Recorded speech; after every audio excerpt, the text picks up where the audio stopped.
is a presentation of Fox Sports. We are Baltimore. We are Ohio. It's an interleague and interstate showdown as the Indians and Reds square off over the next 4 days. The Tribe has had Cincy's number in Cleveland, winning 13 of the last 14 games here at Progressive Field. Cody Anderson was solid in relief in Houston, and he'll try to carry that over as the Indians try to boogie down against Cincinnati next on Sports Time Ohio.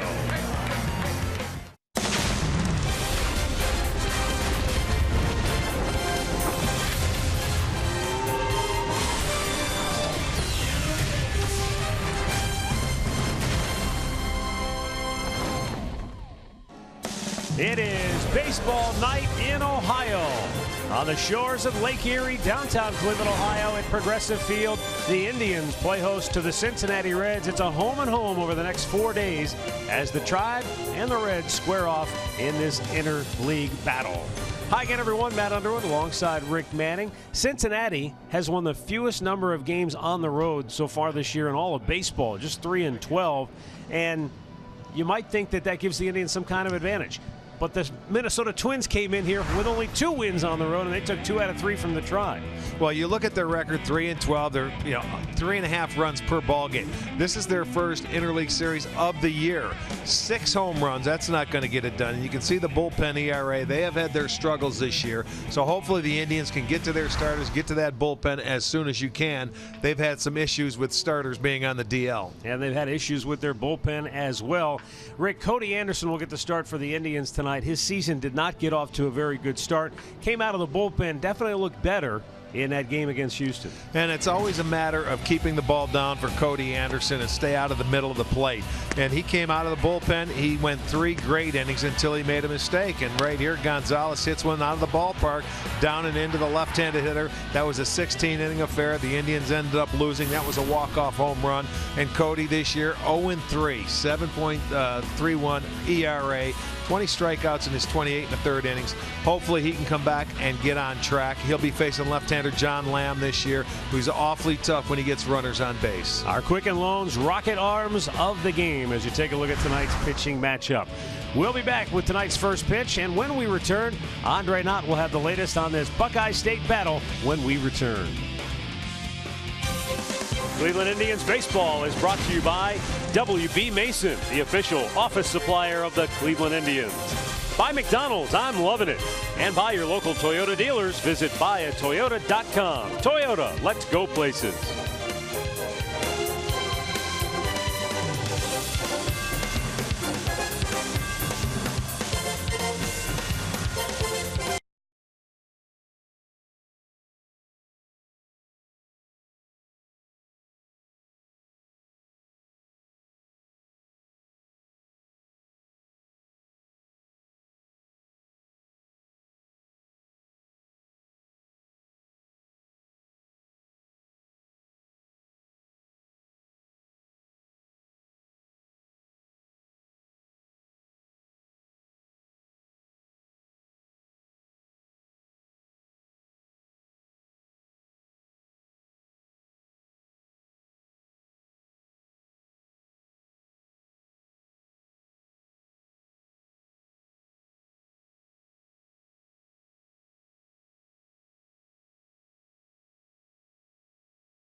ready to go here. Indians and the Reds will lock horns once again in this interleague battle.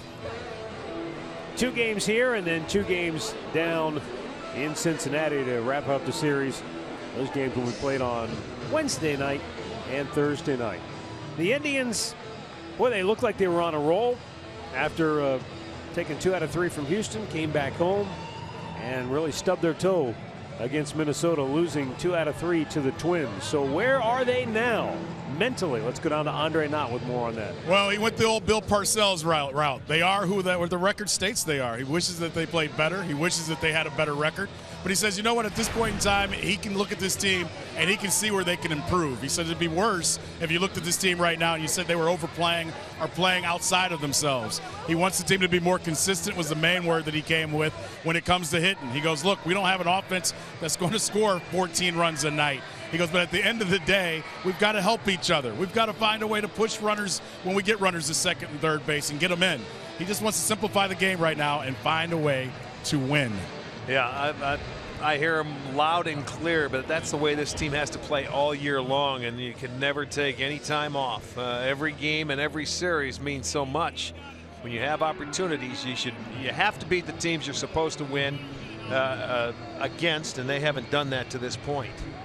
Well, one thing that would help is getting some hits before there are 2 outs in the inning. Yeah. Yesterday, a lot of 2-out hits with nobody on base. Tough to start rallies in that fashion. Well, they hit 138 as a team with less than 2 outs, and with 2 outs they hit 390.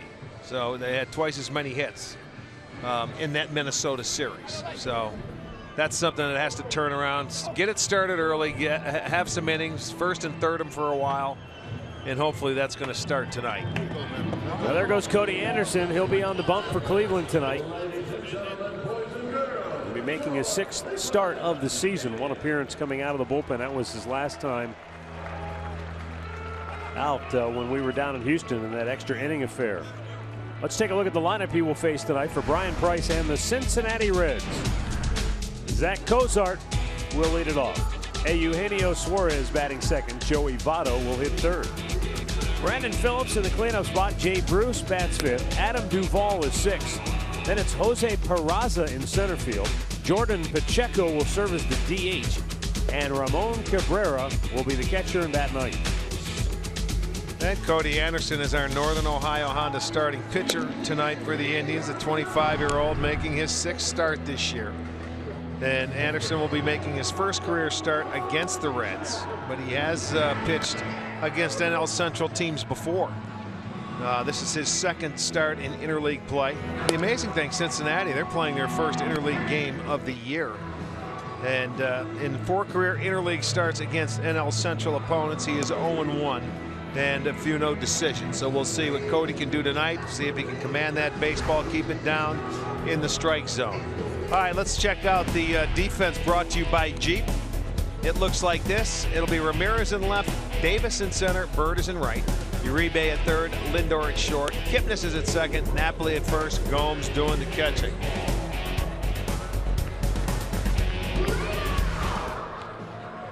Paul Emmel will call the balls and strikes. The crew chief Mike Everett is at first base. Tim Timmons at second, and Ryan Blackney is at third. So we're ready to go now with Zach Cozart leading it off for Cincinnati.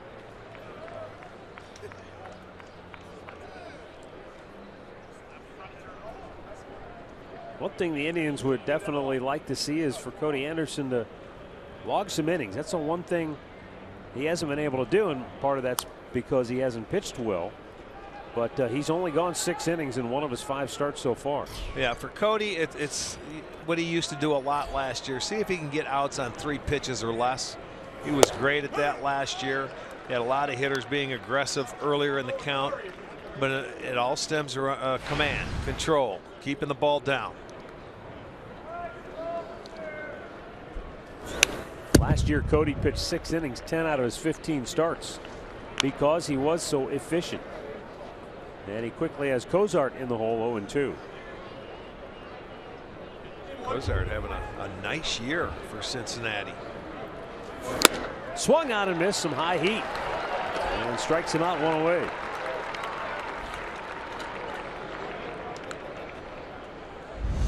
first hit of the game. We're going to go with our Circle K strikeout. He elevated it, and after 2 pitches down, that's not a bad pitch. Let's go up around the numbers, and he throws it by him up top for strikeout number 1.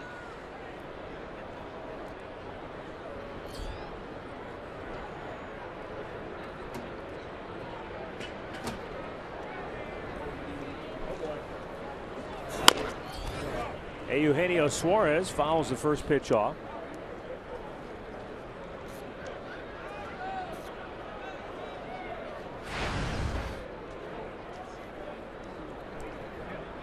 Suarez is giving the Reds a little pop in that 2-hole with 7 home runs. He would not be the guy you would pick out of a hat to say, oh, he's going to lead the Reds in home runs. Well, you know, I was just thinking about that. But remember when he first came up and he was playing sparingly with Detroit? You know, he'd get a spot here and there. Yep. You would have never thought that he could come on, and he's surprising power, 21 RBI, 7 homers. He's playing third base now. I guess you're young, you grow up, you mature, you get an opportunity to play every day. Hit hard to third. Uribe gobbles it up, throws him out. 2 down.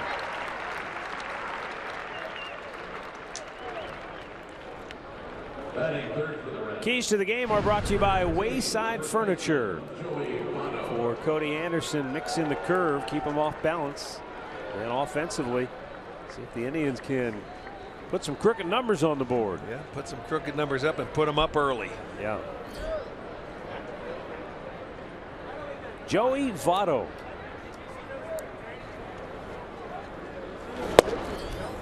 And just missed outside. Votto had reached base safely in 20 straight games. And makes that hard to believe that that batting average is at just .215. Now we know he's got a good eye, and perhaps due to the fact that the lineup hasn't been producing, he's just been taking more walks. He's got 23 to lead the club.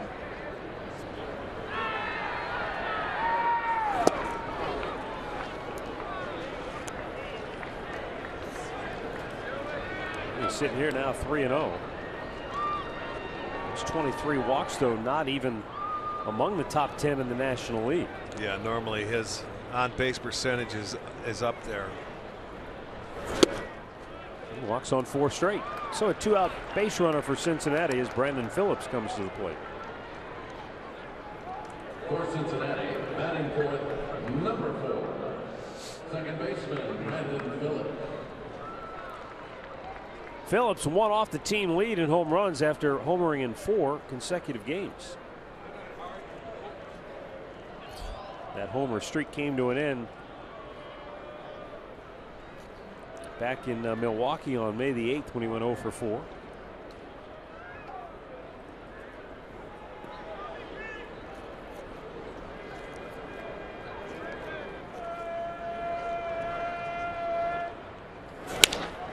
Phillips hits one high in the air to left field.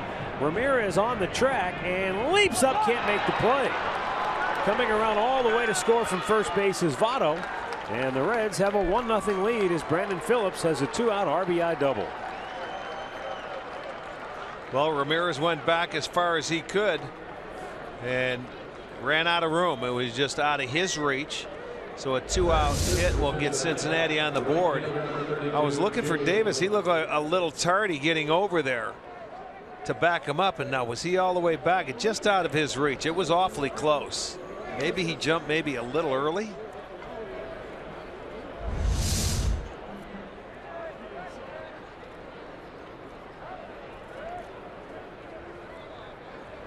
Well, Brandon Phillips has Cincinnati on the board.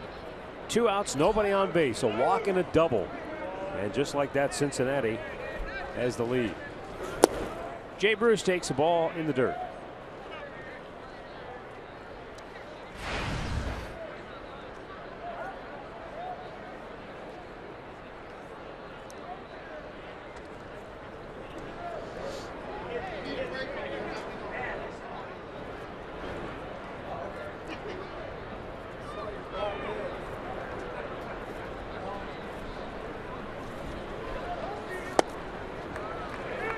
Cincinnati, for their struggles, has done a nice job with runners in scoring position overall, but most of that damage has been done at home, where they're hitting .368.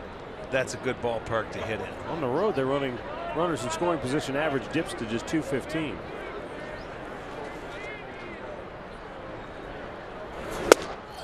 Jay Bruce overpowered by the fastball. It's 1-2.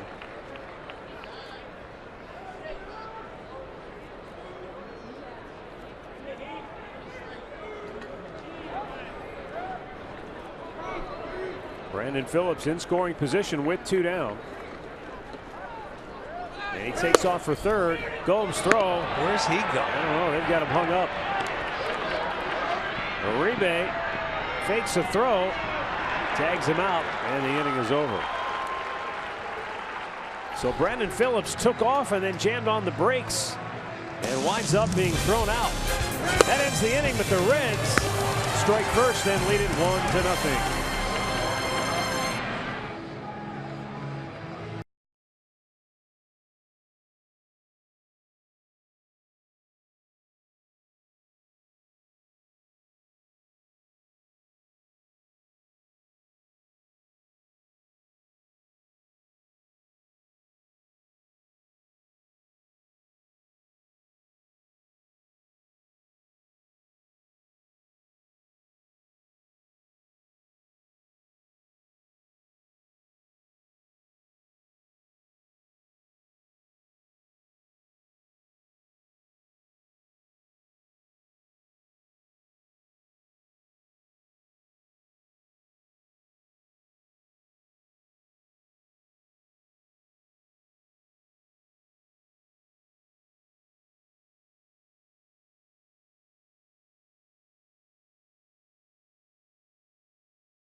The Tribe starting lineup for Terry Francona, presented by Progressive Insurance. Rajay Davis will lead it off. Jason Kipnis batting second.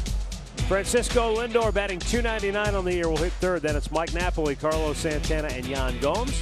Jose Ramirez, Marlon Byrd, and Juan Uribe wind it out.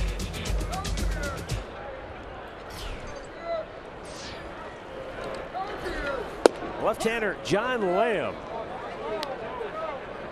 one of the pieces that the Reds received in the Johnny Cueto trade when they dealt him to Kansas City at the deadline last year. And Rajay greets him with a solid stroke right back up the middle. And the Indians leadoff man aboard to start the game. Well, that's his 0 for 19. Little slump going on there. Let's check out the Northern Ohio Hyundai starting pitcher for the Reds is John Lamb.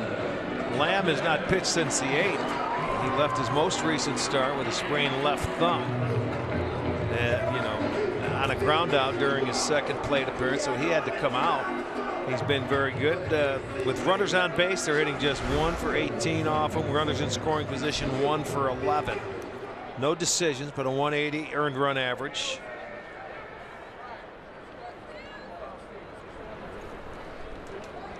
Catalina. Yep. And he's able to get back in plenty of time.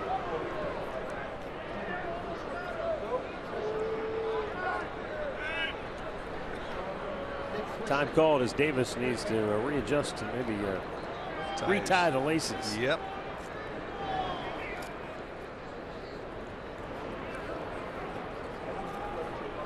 Joey Votto will hold him at first.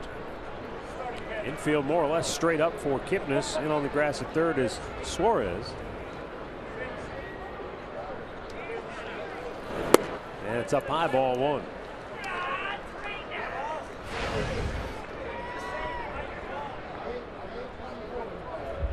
Jason Got off to a slow start this year against lefties. So many throwing at the Indians right out of the chute. 2 balls, no strike. But Arcia in the driver's seat shows you that against the Reds over the last 2 years, Jason Kipnis has done some serious damage. Yeah, that's pretty darn good. That's being locked in. All right, so he has the quick step off move.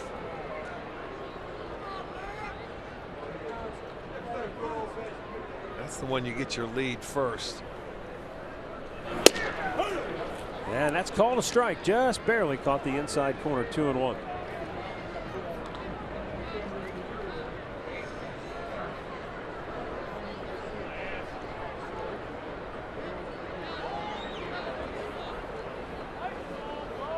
Rams coming to first and back. Davis standing.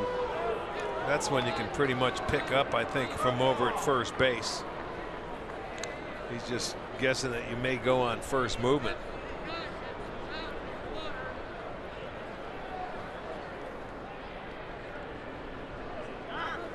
Kipnis pops it up. Third baseman Suarez called off by Cozart, and the shortstop puts it away. 1 down. Let's check out that Reds defense for you. Hein Lamb this evening. Duvall is in left field. Peraza is in center. Bruce over in right. Suarez at third base. Cozart at short. Phillips at second. Votto at first. Cabrera doing the catching. Well, Jason Kipnis, who just popped up, is the only pure left-handed bat in the lineup tonight. So the Indians have 8 right-handed sticks in there against the lefty Lamb. But they're going to have to do a better job than what they've done to this point on the year. The Indians' right-handed bats currently rank dead last in baseball with a .218 collective average.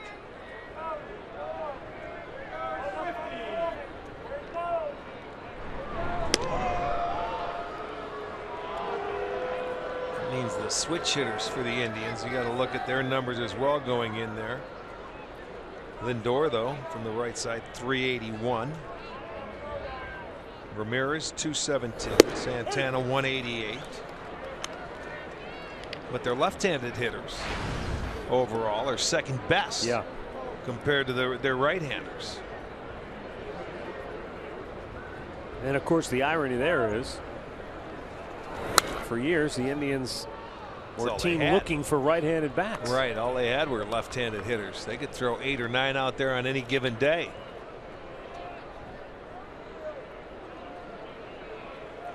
You know, for Lindor, this is just his 43rd at bat against left-handed pitching. He's had 92 against righties.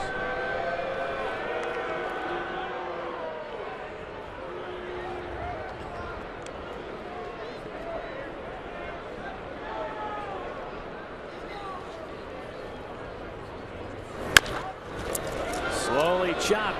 Phillips will flip it to Cozart to get the force on Davis. 2 down.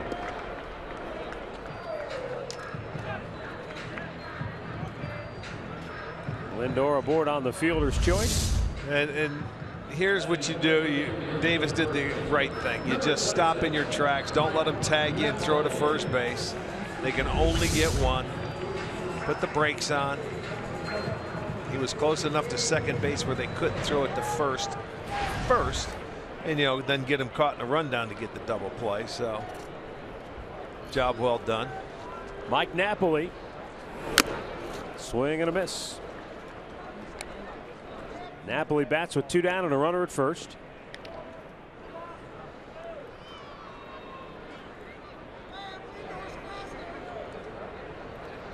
Right.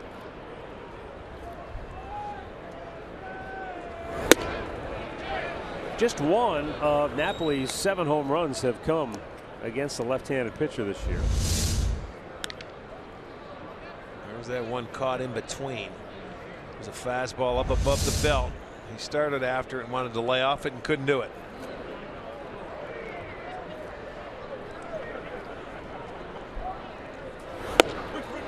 And he's out looking to end the inning. So it starts with a leadoff single, but they can't move him around.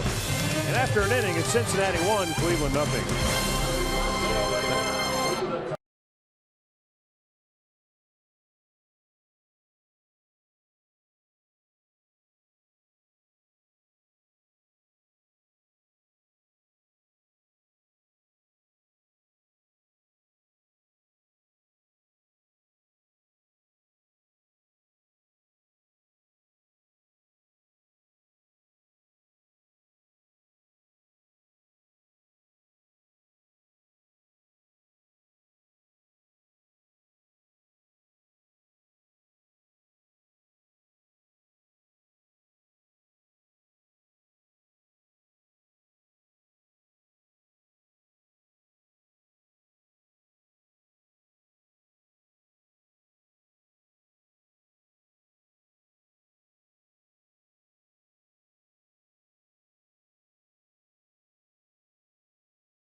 MLB.com @bat app. Stay connected all season with radio broadcasts, video highlights, stats, news, and more. Download MLB.com @bat, the #1 app for live baseball on your smartphone and tablet. Jay Bruce, who was at the plate in the first inning when Brandon Phillips was caught trying to steal third base. Yeah, we never talked about that, but I don't understand why Phillips, even with the left-handed hitter, even took off in that situation, because he had 2 strikes on him. You were in scoring position, and it wasn't even close. He had to stop midstream to go back.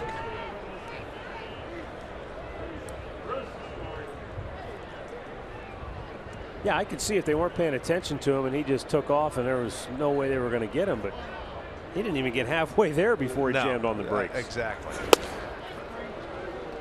Close pitch, just missing 1 and 2.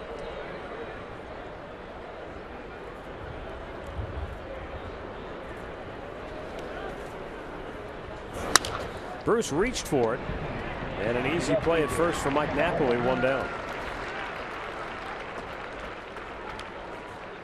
Our stat of the game tonight brought to you by Buick. Best home records against any opponent since 2011. The Indians winning 12 out of 13 against Cincinnati. Look at the Angels and the Tigers there, huh? Yeah. I can see the Royals and the Cardinals.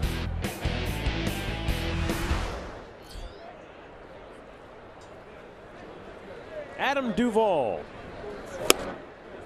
swings and misses the ball outside.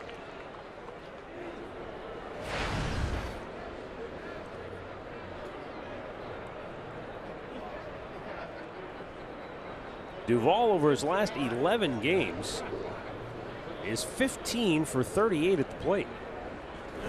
Big curveball and a nice one, drops in 0 and 2.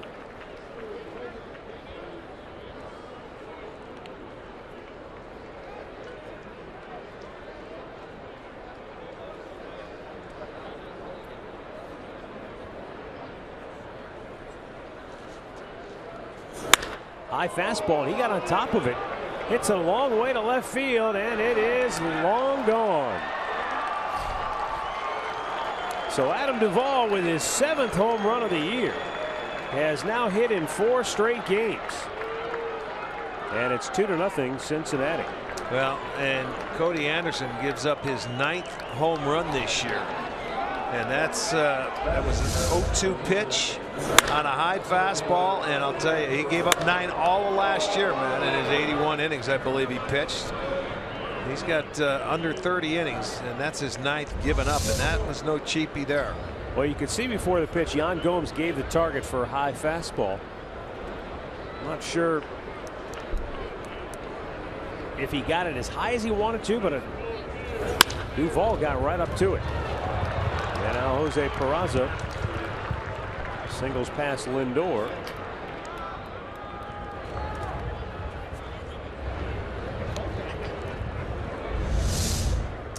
For the Reds, batting 8, the designated hitter. Ball hit right back up the middle. Lindor diving for it.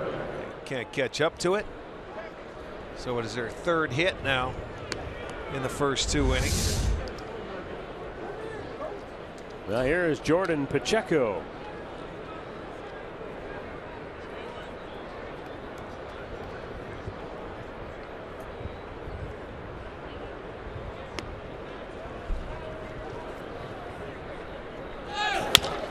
With the runner going, ball hit to Uribe at 3rd.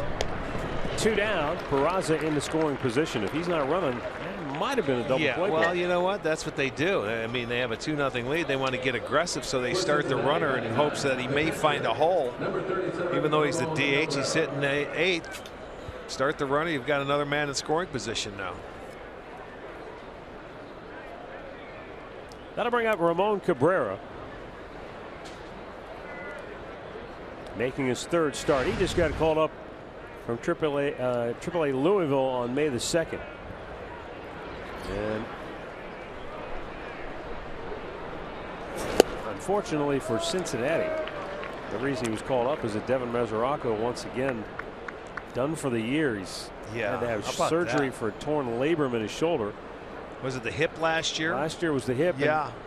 So last year and so far this year, he's only combined for 39 games played. 0-2 on Cabrera. And this is a guy just a couple of years ago had 25 home runs for Cincinnati. So Mesoraco, somebody that they were looking at as a building block on this club, but tough to build around him when he's not there. 0-2 the count on Cabrera. And that's popped out of play to the left. Yeah, I think what, a couple of years ago, Mesoraco, what do you have, 25 home runs? Yep. As a catcher, and you're right.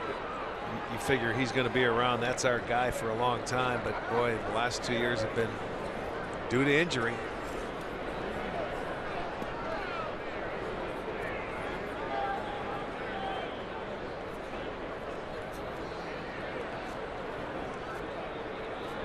Now the 0-2.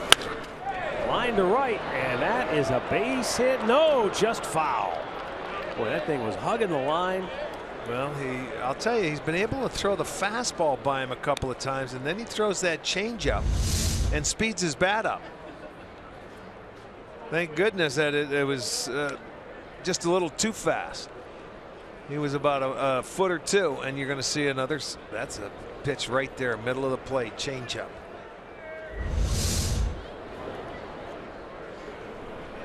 Changeup was such a great pitch for Cody Anderson a year ago. This season, though. Well, on an 0-2 count, that changeup's got to be down. If you're going to do something with it, bounce it for once. To change his eye level, you can go high fastballs, but you got to bounce a changeup. You know, the home run to Duvall, 0-2 pitch. You can't keep pounding that strike zone and when you're ahead in the count. Uribe makes the grab, ends the inning, but Cincinnati for the second straight inning puts a run on the board, and they lead it 2-0.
Well, the first 10,000 fans will receive a Carlos Carrasco jersey tomorrow night as the Indians wrap up this homestand in the second game in this Red Series.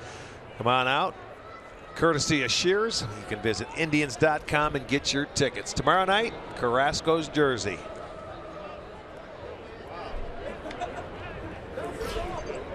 John Lamb goes to work here in the second inning against Carlos Santana.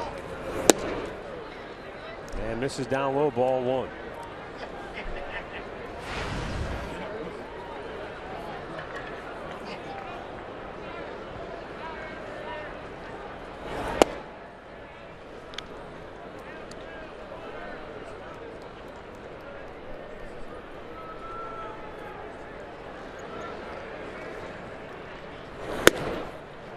John Lamb was originally a 5th-round pick of the Kansas City Royals back in '08.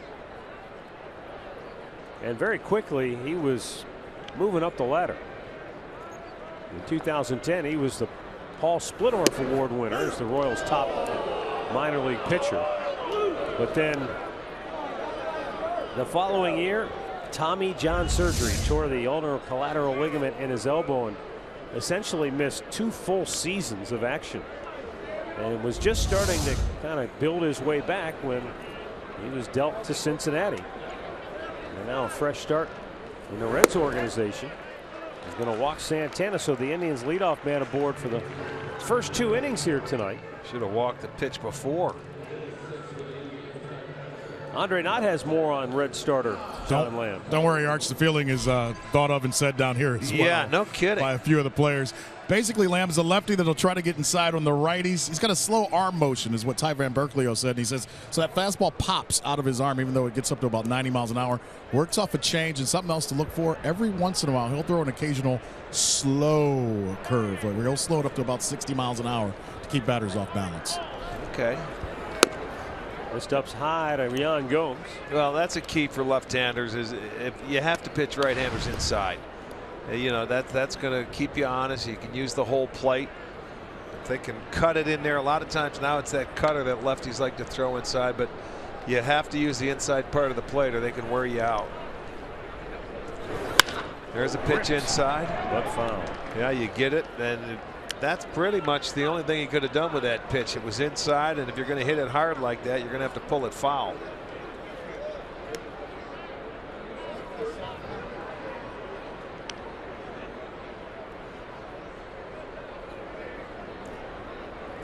Ramirez has been hitting behind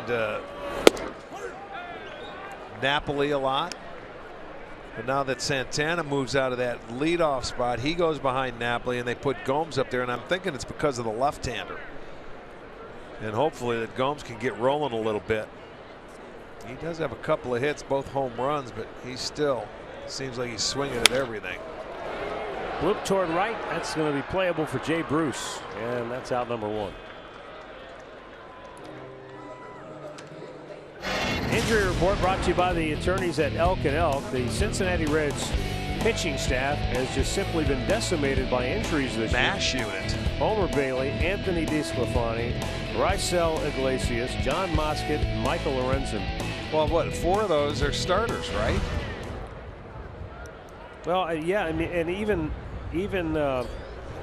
Lorenzen started a number of games a year ago. Yeah.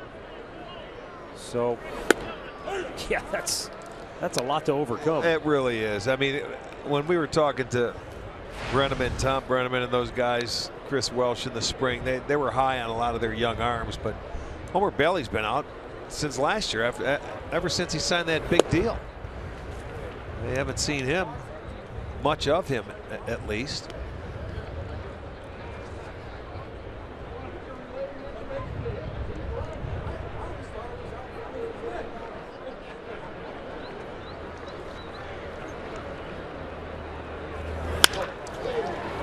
Smash hit to short, to second for 1 on the first, and inning-ending double play. We've played 2 in Cleveland. It's the Cincinnati Reds 2 and the Indians nothing.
Just a reminder, as you enjoy a cold one, to stay tuned later in the game for Miller Time, brought to you by Miller Lite. Top of the order for Cincinnati here in the third. And Zach Cozart looks at a ball outside.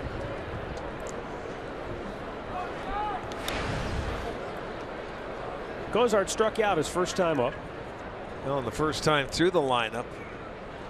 Cody Anderson, 29 pitches. They had 17 swings out of those 29 pitches, and 6 guys got after that first pitch, or at least were swinging on the first pitch.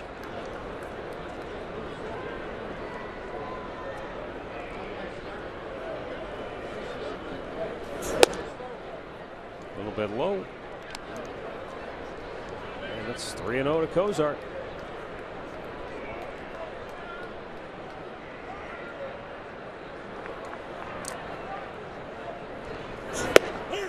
And the fastball in there for a strike, 3-1.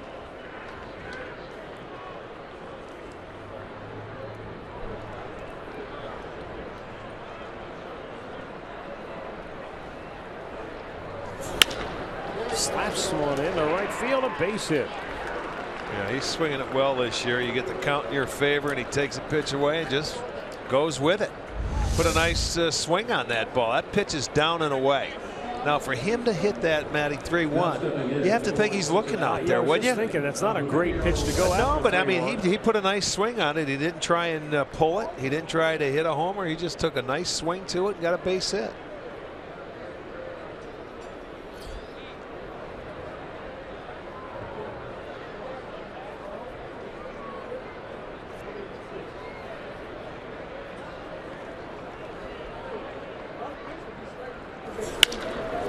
Hit well, deep center field. Rajay Davis, he's out of room, and it's out of here.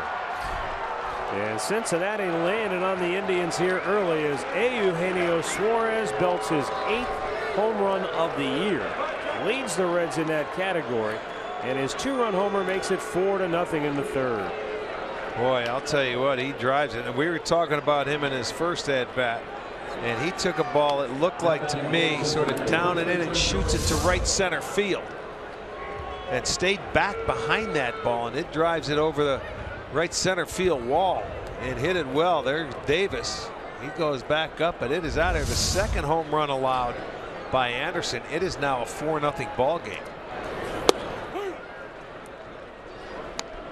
Gets ahead of Joey Votto with a strike.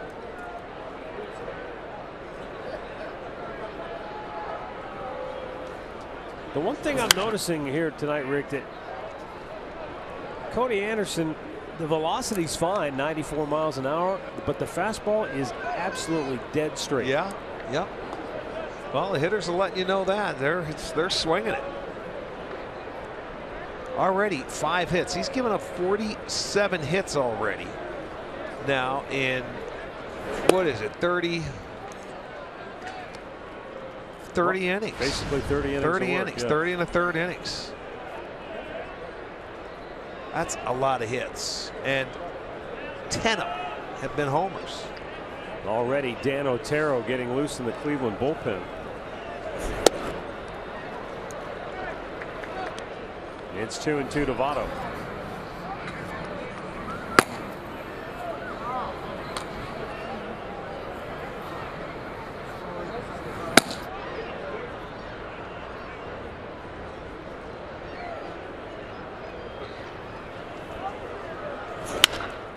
Out of play on the left side. The Lake Gulls have descended upon Progressive Field here tonight.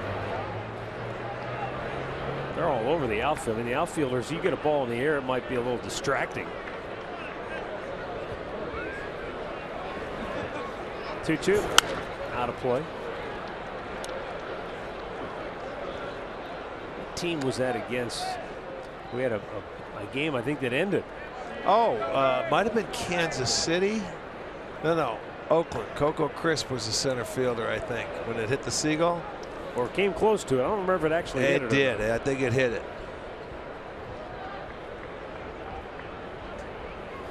The 2-2. And nothing close with Votto at the plate. He's getting every close call. Full count.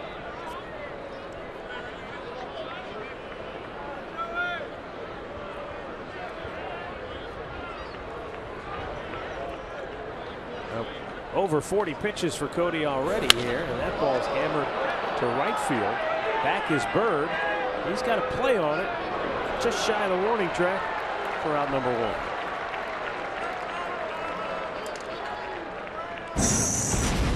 Well, you're going to get a look at some of the locations there. That was sort of middle into Phillips with the double off the wall. That was a high fastball. 0-2. Duvall just crushed.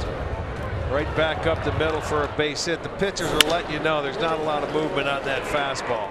That was a 3-1 pitch, and then Suarez stayed back on that ball and just drove it to right center field. So they're not getting fooled. Brandon Phillips doubled in a run in the first. That's with the bases empty, 1 out here in the third.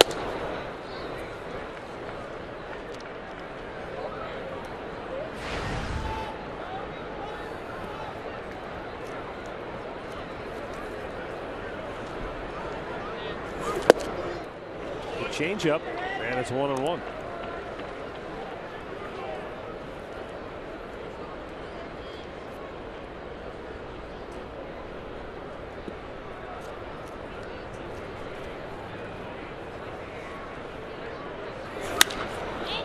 Popped him up right field. In comes Bird, and Marlin is there to make the catch. 2 down.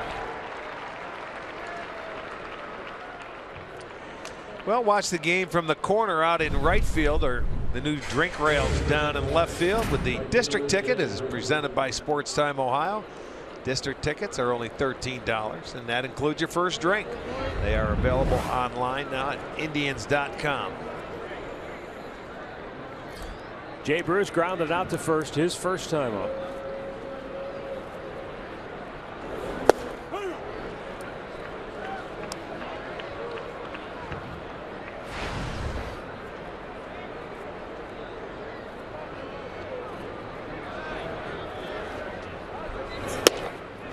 Missed inside. 1 ball, 1 strike.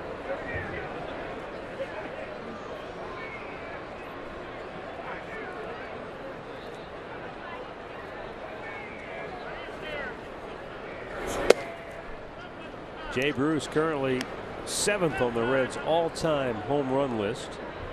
He needs 31 to pass George Foster for 6th place. Wow.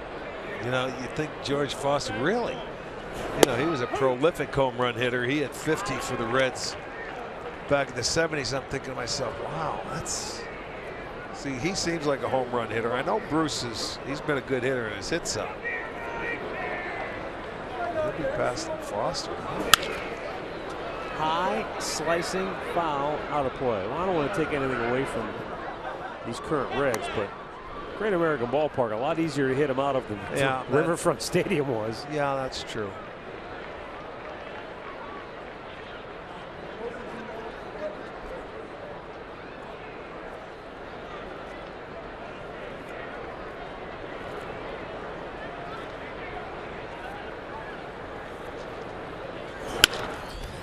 Got inside on him, but with the shift on, it's going to be a hit the other way. He did this last year when he first came here in Cleveland. Yep. They had the shift on, and the first time up, he went the other way and then beat that shift. And this pitch is inside. And with 2 strikes, they were way over there. And that was Uribe going after that ball, and he couldn't catch up to it. So he'll get a base hit. There was no one even remotely close to that side of the infield.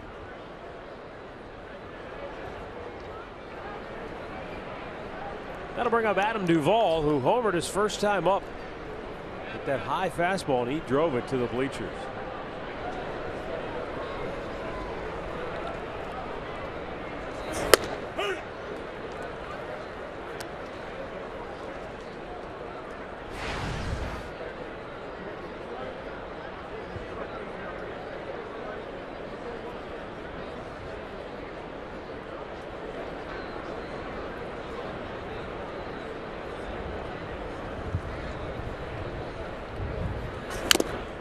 Swung and fouled it back. 2 quick strikes.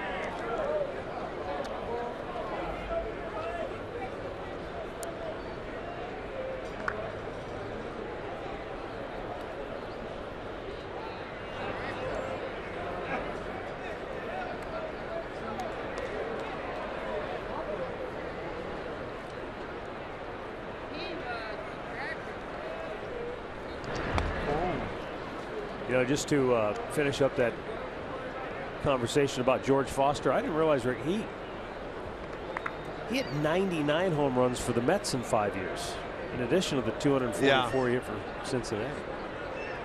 He had great power, strong. I mean, a guy with really strong hands. A little bit high. Well, back then in 1982, when he went to the Mets, he was 33. By most standards, he was already that was old back then. Absolutely. But he was still productive. Had a 28 homer, 90 ribby season. Followed that up with 24 and 86. He still lives in the Cincinnati area, I believe. You see him usually in spring training. Goodyear, down in Goodyear, right. Strikes him out. Cody Anderson gets out of the inning. But Cincinnati puts 2 more on the board on another home run. 4-0 Reds, middle of the third.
As Cody Anderson has been knocked around a little bit here in the early going. Marlon Byrd, Juan Uribe, and Rajay Davis due up for Cleveland here in the third inning.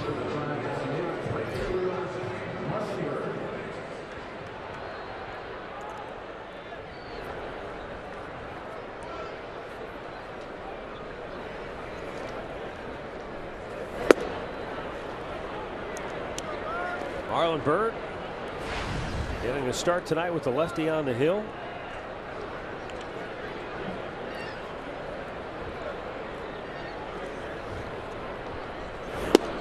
Takes a strike at the bottom of the zone. Well, the Indians had their leadoff man the first 2 innings of this game. They couldn't advance him in the first. There was a walk in the second to Santana, and then they ended up getting the double play ball to get out of the inning.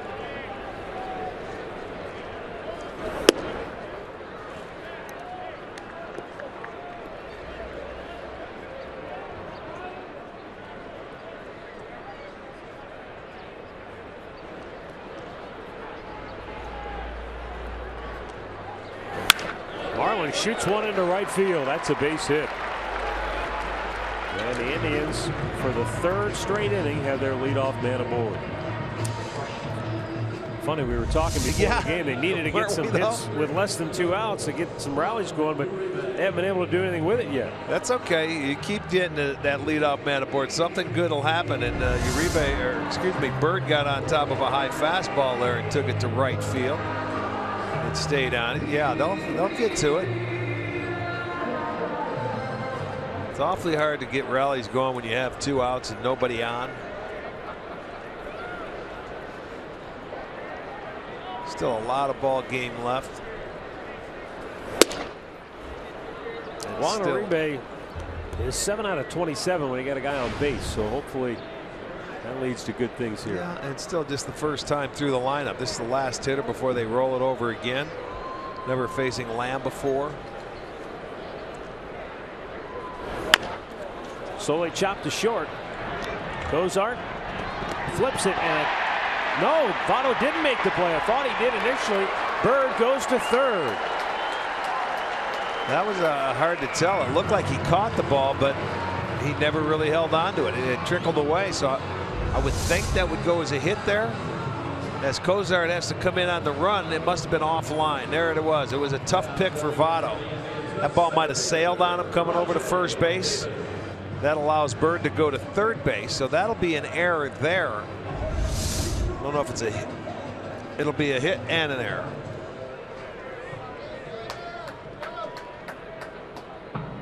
So the Indians set up to try and get right back in the ball game now. Top of the order, Rajai Davis.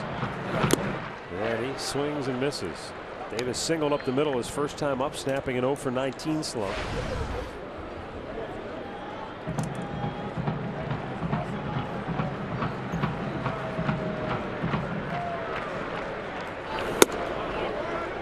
Rajai's been pretty good with runners in scoring position. 6 out of 22 with 10 of his 11 runs batted in. Stop.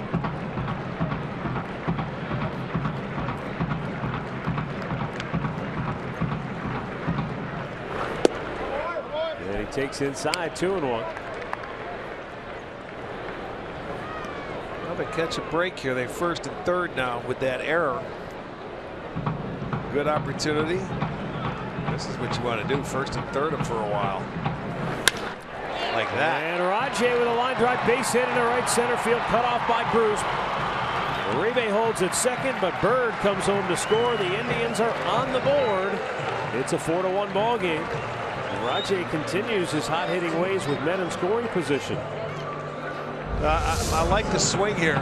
This will be our Yellowwood bringing the Lumbermen on first and third. He's staying inside the baseball just to make sure he wants to get that runner home, but he gets the base hit.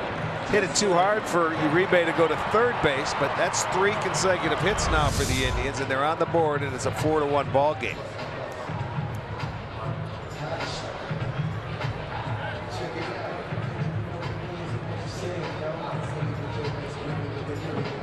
All right, so with 2 on, nobody out, Jason Kipnis the batter. Kipnis popped up on the infield his first time up in that first inning.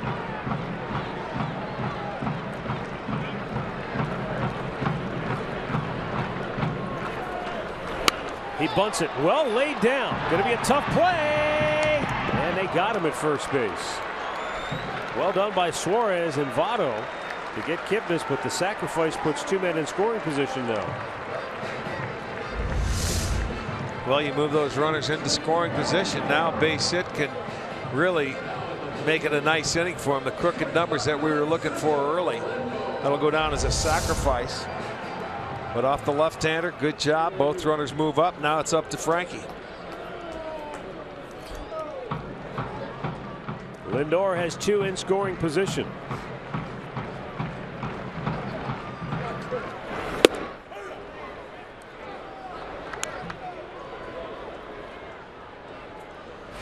Looks like he's taken all the way, which is not a bad idea. You know, he was aggressive, trying to get runs in, you know, with runners in scoring position. He's in the hole now, 0-2. And anytime a hitter, when he's going good, he doesn't mind the count, and it doesn't matter what you want to hit in. When you're not swinging it the way you want to swing it, it seems like you're always down 0-2. And you end up putting more pressure on yourself.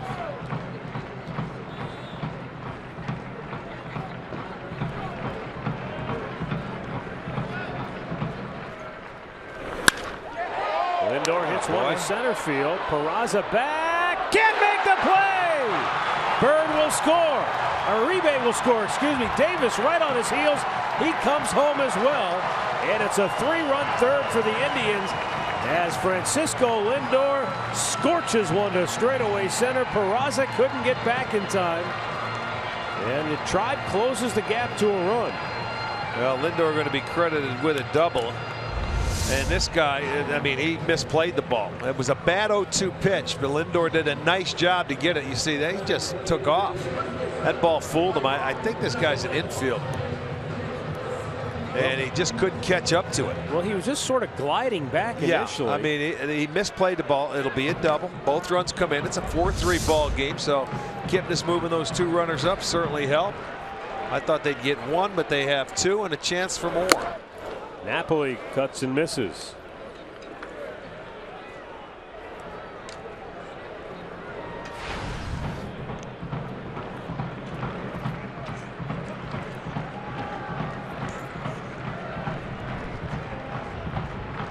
Mike Napoli called out on strikes his first time up.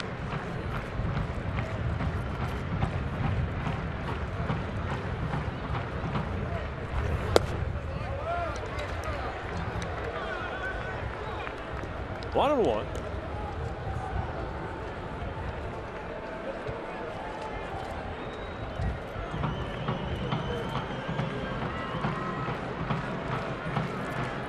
Napoli has been very good with runners in scoring position, batting .297.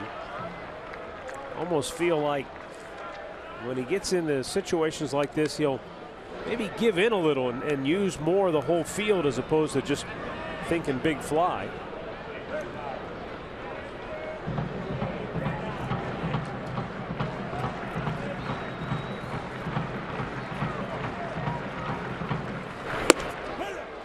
And Napoli not real happy with that call.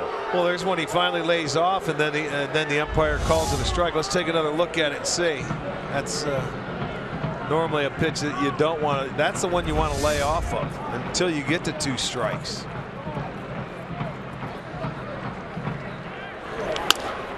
Shoots that one the other way, and it gets by Phillips. A base hit for Napoli, and the Indians have tied the game. Well, I just got through saying, with runners in scoring position, Napoli will sometimes just go with the pitch. And with 2 strikes, of course, he's trying to protect there with a big hole on the right side. It works out in his favor. You definitely see Lindor taking off. He sees him, and look where Phillips is. So he knows he doesn't have to hit the ball that hard that way. So he certainly cut his swing down to put it in play, and it gets under the glove of Phillips and into the outfield. That's, you don't see him take a swing like that very rarely. So back comes the crooked numbers. It's a 4 spot for the Indians, and they've tied this ball game up. Still just 1 out. They have 5 hits in the inning. And they've been helped a little bit, but situation, they come right back and tie it up. Mark Riggins, the pitching coach.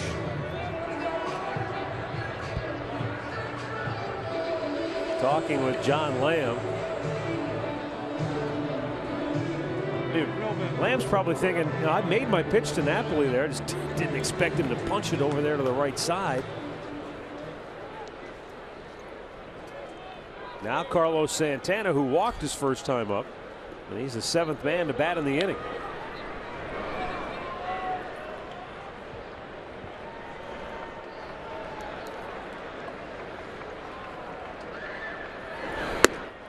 Up high, ball 1. Well, we asked for crooked numbers, and we got a big one here early for Cleveland. A 4-run 3rd inning to tie the game.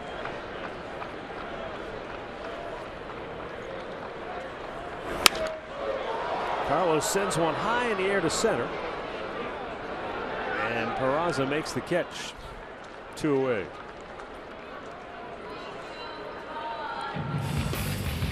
T-Mobile, greater coverage of baseball. Xander Bogaerts. What a softball game they had yesterday at Fenway. 10-9. The Red Sox hung on to win it, taking 3 out of 4 from Houston.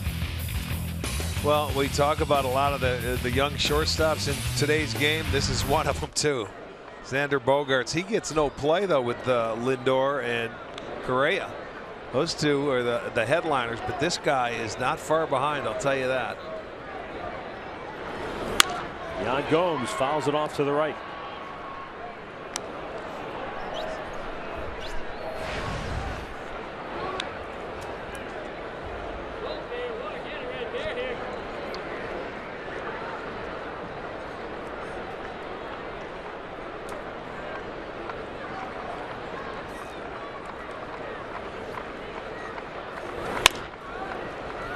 Chopped to short. The underhand flip ends the inning. Indians send 8 men to the plate. They score 4 times. Davis, Lindor, and Napoli tie the game.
(4-4) our score, 4th inning, brand new ball game, and we're happy to be joined here in the booth by Indians owner Paul Dolan. How are you? I'm much better. Yeah. That 4-run inning makes a big difference. Yes, it does.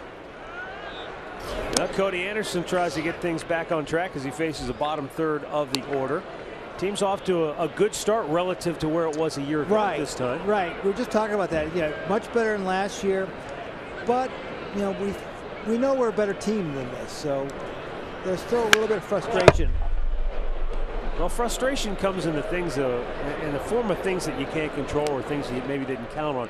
We knew going into the year that Michael Brantley might have some hiccups along the way, but boy, he's such a difference maker when he's in the lineup. And we got a little taste of that and what difference he does make, and so we gotta get him back. This is Jose Peraza leading off for Cincinnati. And he smacks one into left field. So he's 2 for 2. Cody Anderson on track. He's been giving up quite a few hits and some long balls. So this is where he has to have a 1-2-3 inning after the Indians come back and tie the game. What has excited you here in the early going from where you sit and watch the games? Well, I mean, the fact that we are at 500 and not buried like we were last year. And even though it's still a little frustrating, you can see that this offense is better than last year. We've got a little more breadth to it, and with Brantley coming back, it'll make a difference. But maybe the most exciting thing is that there is no sophomore slump in Francisco Lindor. He has picked up where he left off. Yeah, no question. And he is going to be a star for a long time. Yes, health-wise, if he stays healthy, I totally agree. He has the opportunity. He can be as good as he wants to be. And he's got the personality to match it, too. Yeah, which is fun, he sure fun does. to see. Jordan Pacheco checks, hits a called strike. And Cody Anderson gets ahead. Another injury knocked Carlos Carrasco out of the rotation, but it looks like he's going to beat the timetable. At least he seems to be on that track. I've heard good things. So, yeah, hopefully he's back soon. And then, with the way Bauer's thrown the ball recently, now you're looking at a rotation that's 5 deep. Yeah. And so there's a long winning streak. And Cody makes the catch. He'll go to first for a double play. A nice athletic play off the mound by the big man. That's just what he needed right there. That ball might have been hit off the end of the bat. Wasn't hit that hard. That was okay. Located well. He spears it coming off the mound, gets the double play. Well done. Now get this third out. Well, Paul, we just had the big marathon, the big race downtown yesterday, and I know coming up later in the summer, an event very near and dear to your heart, the Velosano biking event. Very much so. Yeah, at the end of July, a little later than usual. The last weekend in July, July 29th to 31st. Velosano 3 will run. For the first two have been great successes. They've raised a lot of money for cancer research, and they really have kind of established themselves as one of the premier events in Cleveland. People have a lot of fun with it, whether you're riding 12 miles or 200 miles. Well, didn't you go 100? Was it 110 last year? I went just under 200. Oh, last you year. went the full... over 2 days. Yes, over 2 right. days. Over 2 days. Yeah. What are you doing this year? Same thing. Okay, you're going the full throttle. Same thing. Yeah. Okay. Although it's going to be a little interesting this year because the team's in town this year, which will be fun. We have the Oakland A's in. It's going to be Hall of Fame weekend, so busy weekend. There's going to be a lot of biking, a lot of baseball, and and we'll figure out how we get both in.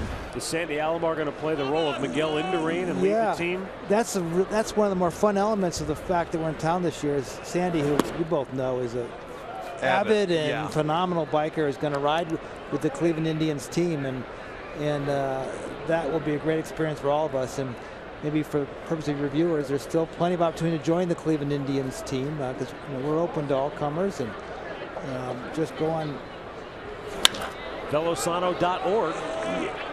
Yeah, Velosano.org, Cleveland Indians, or go on clevelandindians.com, and it'd be pretty easy how you sign up. And you sign up, you're on our team, and we provide a jersey, and off you go. Paul, thanks for stopping by. We appreciate it. Well, glad to. Best of luck. I like this inning.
4-4, bottom of the fourth.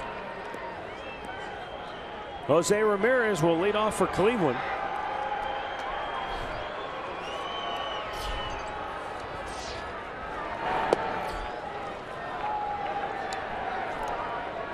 Ramirez came in batting .315.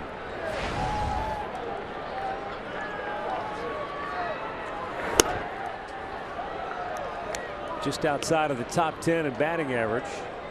Not sure if he has enough plate appearances to actually qualify or not. But the way he's been swinging it, it won't be long before he probably does, because he'll get playing time. Yeah, he's going to, you know, and look, he's playing the outfield much like Jose Peraza of Cincinnati. Not a natural outfielder, but trying to help the team any way he can. Well, that's the way baseball is nowadays. You get guys, they say, hey, they're versatile. Well, they're versatile because you have to play them at two different positions. And you know that if you can play a couple different positions, you take up you save a spot for a pitcher, an extra bullpen guy. Well, the reason Peraza's out there is because Billy Hamilton was on the bereavement list. I thought he was eligible back today. Okay. I saw him take. Yeah, he's back. I saw him taking batting practice. I thought that was the case. So, you know, and he's normally the center fielder. If that's the case, and on Lindor's ball. Oh, look at Ramirez. He's going for extra bases maybe here. Turns. He's burning. He's going to get in there standing. Duvall couldn't pick up the ball, and it'll be a double for Jose Ramirez, who continues his hot-hitting ways. Well, this one right down the line, and he's thinking 2 all the way. He was going regardless, and you have to. As soon as that ball leaves the bat, you got to force that outfielder to come in and make a play and throw you out. But Duvall gets to it, and it would have been close, but he dropped the ball. So that'll be a leadoff double. The Indians have had their leadoff man aboard in the first 4 innings of this game. Well, with 29 hits now, only Napoli, Lindor, and Kipnis have more hits for the Indians this year than Jose Ramirez. He's doing a nice job. Now Marlon Byrd, who got the rally started in the 3rd inning with a good opposite field single his first time up. And this is where he's really thrived with runners in scoring position. He's 6 for 18.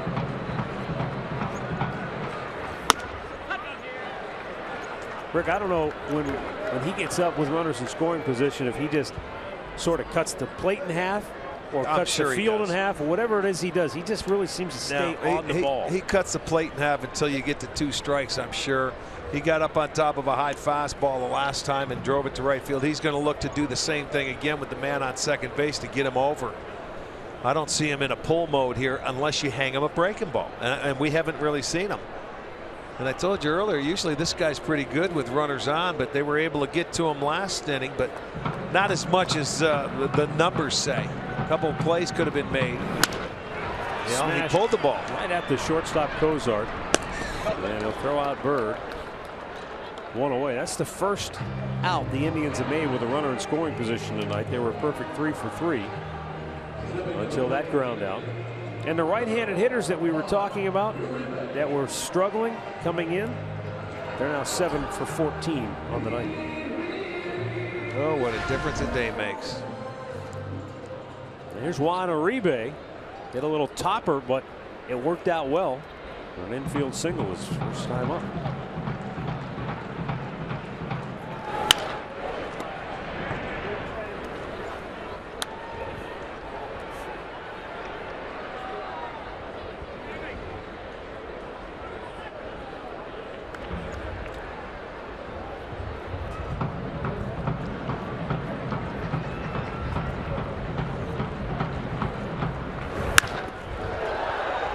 Center, back goes Peraza, backpedaling, and makes the catch. Tagging is Ramirez. He'll go to 3rd, but there are now 2 down.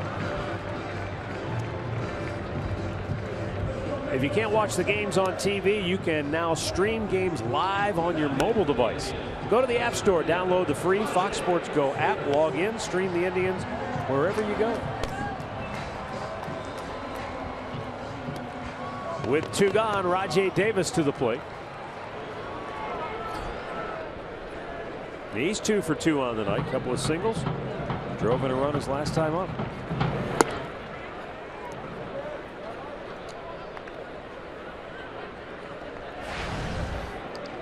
Now 7 out of 23 with a runner in scoring position on the year.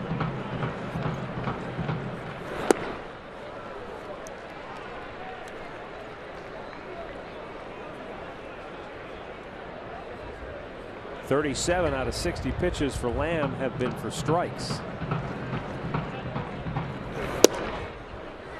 A little bit low. 3-0.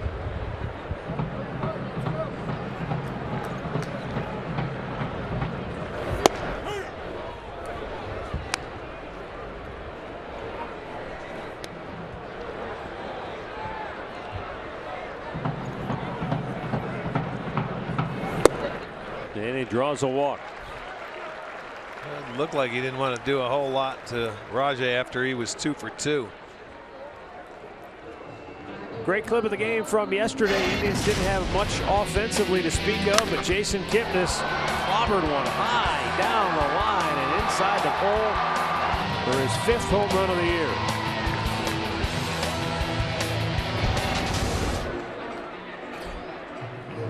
Last time up with runners at first and second, he bunted both of them into scoring position. This time with 2 outs, he'll try to drive home Jose Ramirez.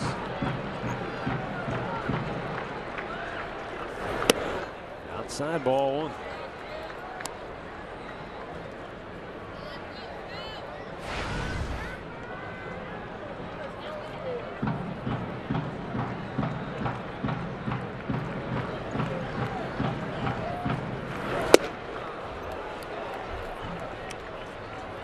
And it's now 1 ball, 1 strike. Came back with a changeup, and you know you're looking fastball after the walk to Davis, you know, and he missed with that first pitch, so you got to be looking fastball. He throws him a changeup and has him out in front.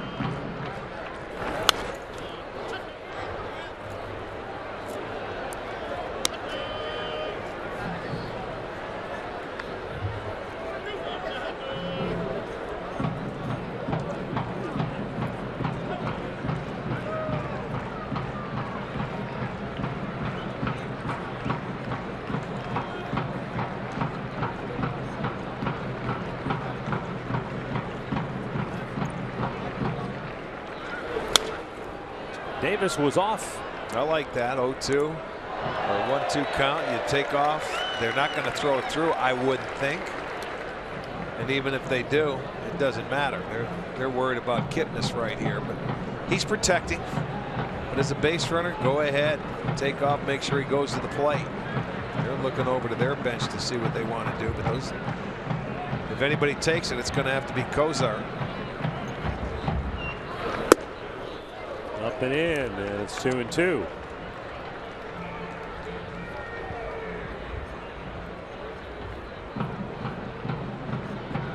Last 2 innings, the Indians have made John Lamb work. Runner goes 2-2, line right, base hit, center field. Indians take the lead. Ramirez scores. Here comes Rajay. He won't stop. Throw to the plate. He is. He's called out at the dish. He never slid.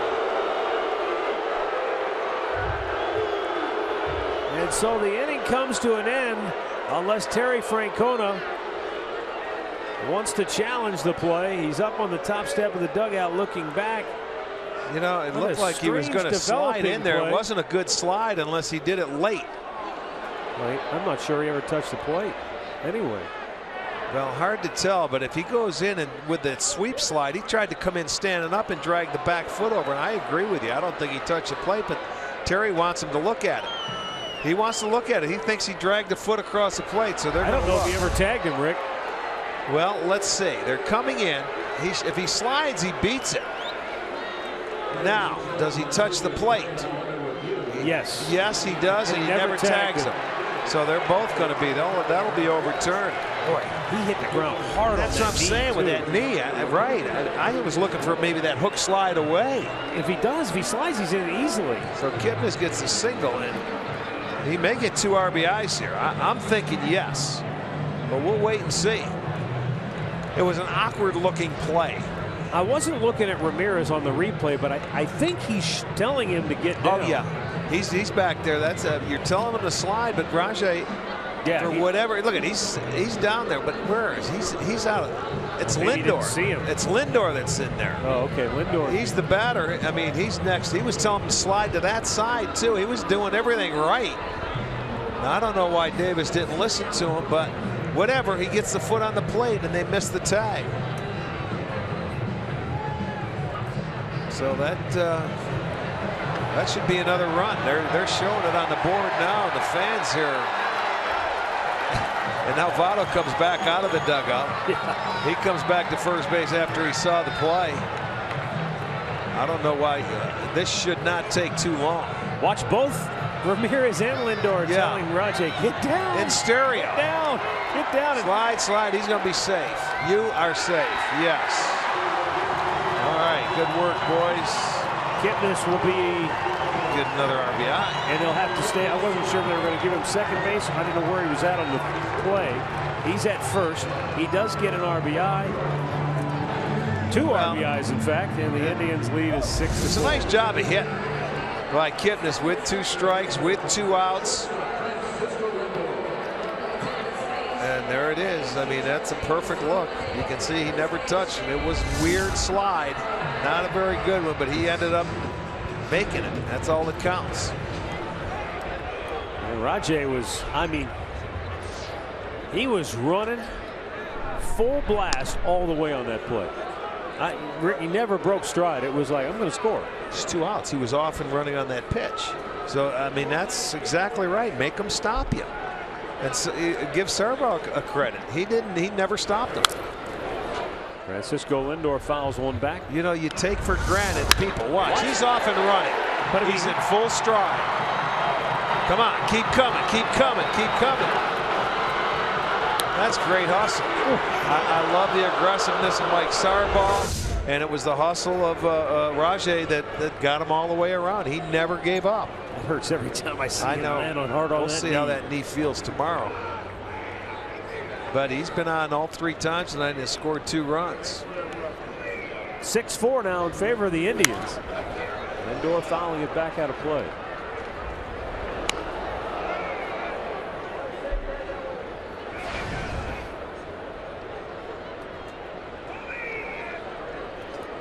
Cincinnati struck first, scoring the first 4 runs. 1 in the first, 1 in the second, 2 in the third. Indians have scored the last 6. With a 4 spot in the third, and now 2 more with a big 2-out RBI knocked by Jason Kipnis. And now Lindor shoots one through the right side of the infield, and Kipnis will go to third. And John Lamb just continues to serve it up here. That's now 8 hits in the last 2 innings. Well, that ball is elevated and an easy pitch for Lindor to just take it the other way in the hole. With 2 outs, you just keep right on running. And Cincinnati's bullpen is going to spring into action. Yeah, as pitching coach Mark Riggins goes to the mound once again. Again, 9 hits now. We're in the 4th inning. Again, Lindor base hit, an 0-2 count. Lane Thompson getting up.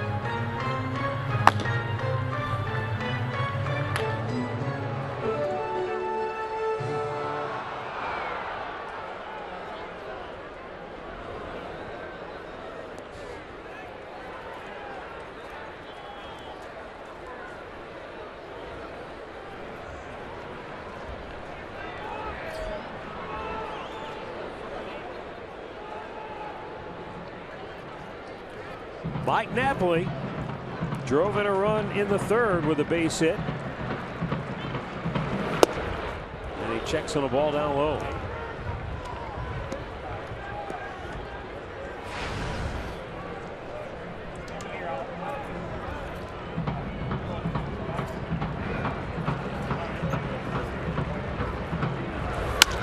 And he strokes a base hit into right field. Another run will score.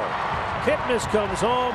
Napoli has 2 RBIs in the ball game. 3 more for the Indians here in the 4th inning, and it's now a 7-4 lead. That to me is a great swing. Now, he got the base hit last time watching Lindor run, but this is a line drive to right field. That's a great swing. Boy, I'd love to see him incorporate that in a little more often. That's a really good swing, letting that ball track deep and it just line drive the other way. 4 hits in this inning. They had 5 last inning, so they've got 9 of their 10 hits in the last 2 innings, and they're about ready to put the knockout punch here on John Lamb. Santana walked in the second, fly to center his last time up.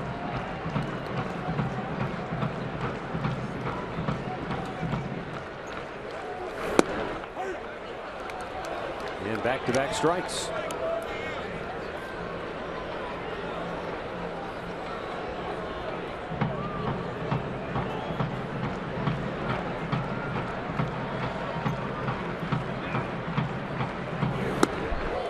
A little bit high, 1 ball, 2 strikes. With 2 on and 2 out here in the 4th. Lindor in scoring position at second base. Napoli down at first.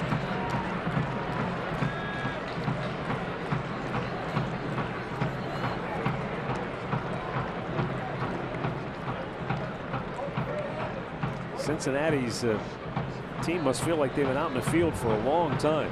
It was a long third, followed by a quick turn at bat, and now they've been out there a long time again here in the fourth. They only had 3 men come to the plate in the top half of this fourth inning. Indians sent 8 men to the plate in the third, and Santana is the 8th man to bat here in the fourth. And the 2-2 is in the dirt, full count. Well, I'm thinking this has got to be his last hitter, doesn't it? I would assume the bullpen is ready. Lane Salmon, it's just a matter of will Lamb get the final out here, or will Santana knock him out of the game? Hit hard to third. Suarez throws him out, and the inning is over. But the Indians, 5 hits in the third, 4 more here in the fourth. They score 3 more, and they are leading it 7-4.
Cleveland Indians baseball is brought to you by Levin Furniture. For the best deals on furniture and mattresses, shop Levin's.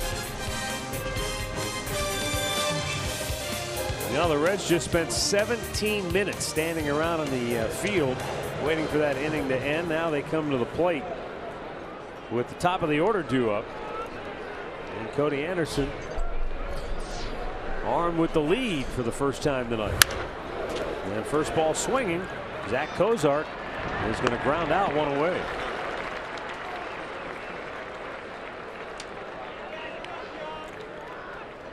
Now stepping into the Reds, third baseman, Eugenio Suarez. And Eugenio Suarez will be the batter now.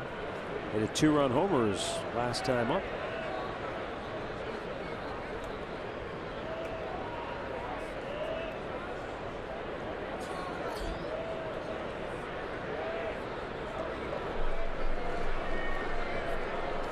Rick, if you're the Reds, if you're a position player and you've seen this happen time and time again, I mean, I know it's only, what, 37 games into the year for them, 38 now, but what does it do mentally to the position players, the guys who are trying to hit, when you're trying to keep up with the runs your guys are giving up? Wears you down.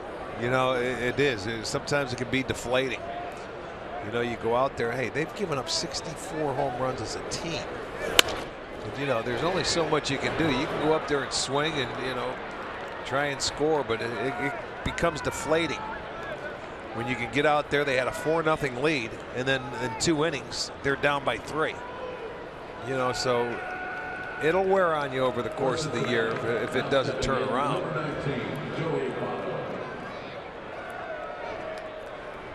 Joey Votto will be the batter. That's 8 hits now given up by Cody Anderson. I don't know how long he's going to be for this game, as I see Kyle Crockett loosening in the Cleveland bullpen.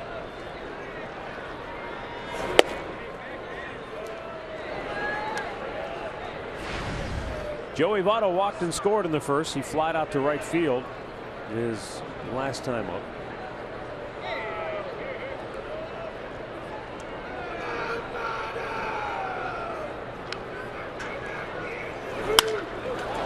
Gets this one high in the air, deep to left. Back is Ramirez. He'll play it off the wall. Suarez will get to third base. And right back come the Reds, second and third with 1 out. Well, I'll tell you what, they are having their way. They're swinging the bats off them. Now Votto gets a high. I'm not sure if that was a fastball or a changeup, but he stayed back on it and drives it off the wall in left center field around the 370 sign halfway up. Cincinnati trying to come right back.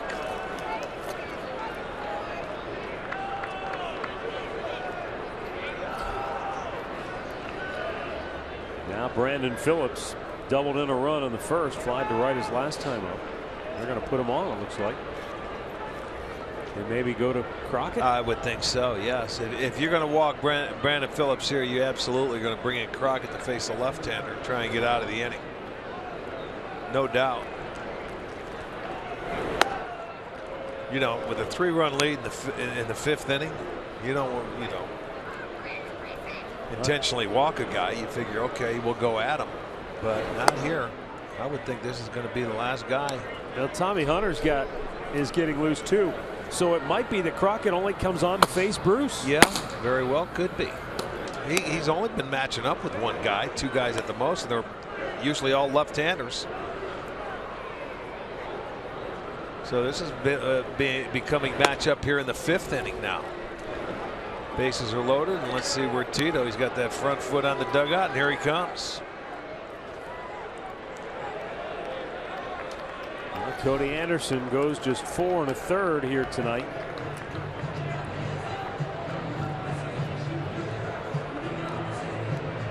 And the Cleveland Clinic call to the bullpen has been made. As Cody Anderson is out, Kyle Crockett will be coming on to face Jade Bruce with the bases loaded and 1 out. We're only in the 5th inning. We've already seen a lot of runs scored, and we may see plenty more before this one's all said and done with tonight. Hey, Tribe fans, each Monday, Francisco.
Four to nothing Cincinnati. And it looked like it was going to be a long night for the Wahoos, but they came right back.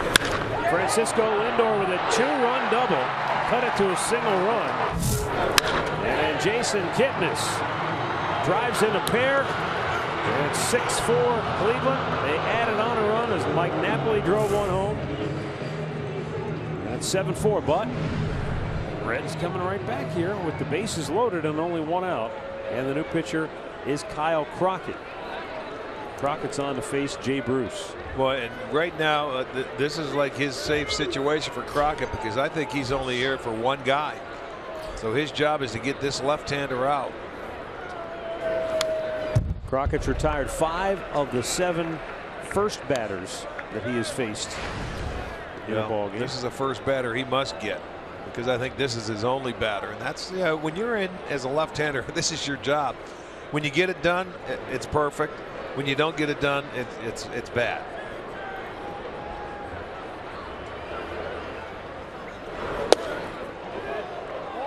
Close, but didn't quite get the corner, and it's 1-1.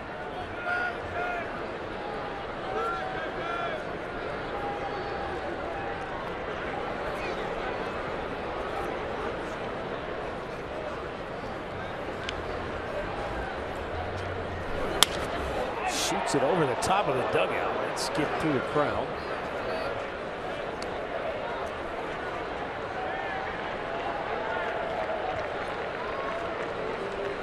Last time Bruce was up, he took a ball on the inside part of the plate, shot it over the shortstop, directly over the shortstop side where they had a really big shift on for him. But with the left-hander, one out, more of a double play situation where Lindor stays on the shortstop side. With his bat, but it's foul. Or did he? I guess he did. No, it sounded. Yeah, it sounded like it cracked. He's going to stay with it. Well, believe me, he's checking it to make sure that there's no cracks in it.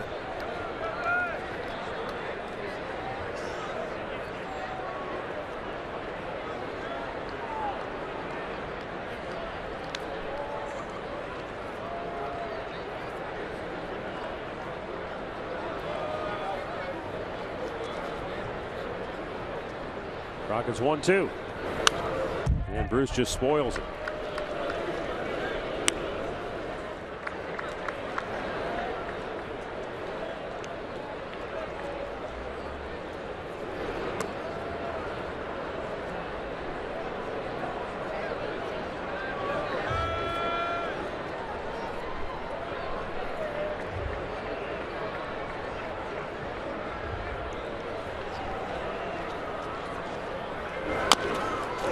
Pulls it toward first, and that'll go foul. Yeah, had that spin to it. Ends up rolling foul, but he's battling here. 1-2 count, fouled off about 3 or 4 straight.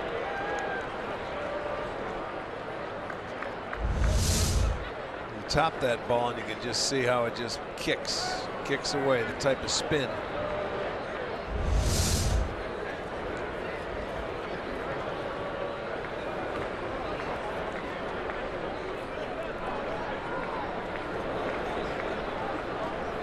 Once again, Crockett deals. And Bruce lays off 2-2.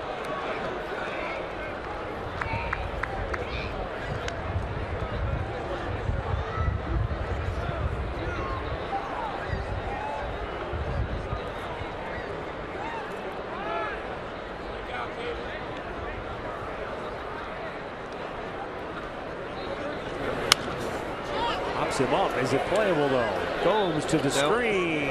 Cannot get to it.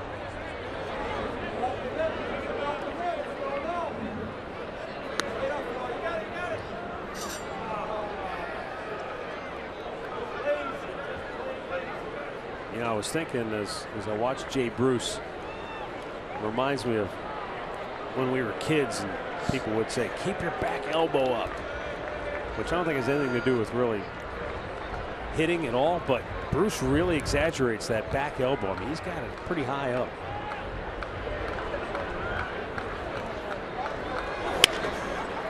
Punches it toward left, and that's going to drop, and that's going to score 2. And that's great base running by Joey Votto, who saw it right off the bat, saw how deep Ramirez was, knew he wasn't going to get there, And Bruce dumps one into shallow left, and the Reds draw to within a run. Yeah, that's an easy read when you're on second base there, because he didn't hit it hard enough, and I'll tell you what, he battled.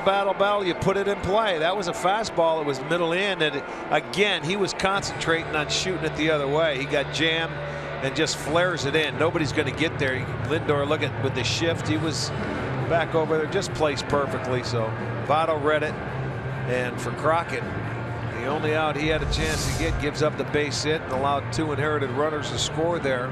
It is now a 7-6 ball game and back to the pen. Timeout. Tommy Hunter's coming on when we come back.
Indians making his 7th appearance with the Tribe. And he's got Adam Duvall at the plate with 2 on and only 1 out, and the Reds have scored 2 to close the gap to a single run here in the 5th inning. Adam Duvall homered in the 2nd, struck out in the 3rd. Boy, just when it looked like Cody Anderson had maybe figured something out there after surrendering 4 early runs. Got Zach Cozart on 1 pitch to start this inning. But then Eugenio Suarez singled to right. Votto doubled off the wall and left. They walked Phillips to load the bases intentionally, and his night was over. Jay Bruce then blooped a 2-run double to left off Kyle Crockett. He's out. Now Tommy Hunter in. And a slow chopper. Kipnis will take it himself. There's 1, there's 2. Inning over. But the Reds come fighting back. They score 2 in the 5th. And the Indians lead as a single run.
Well, kids tickets start at just $10 for kids 12 and under with the purchase of an adult ticket.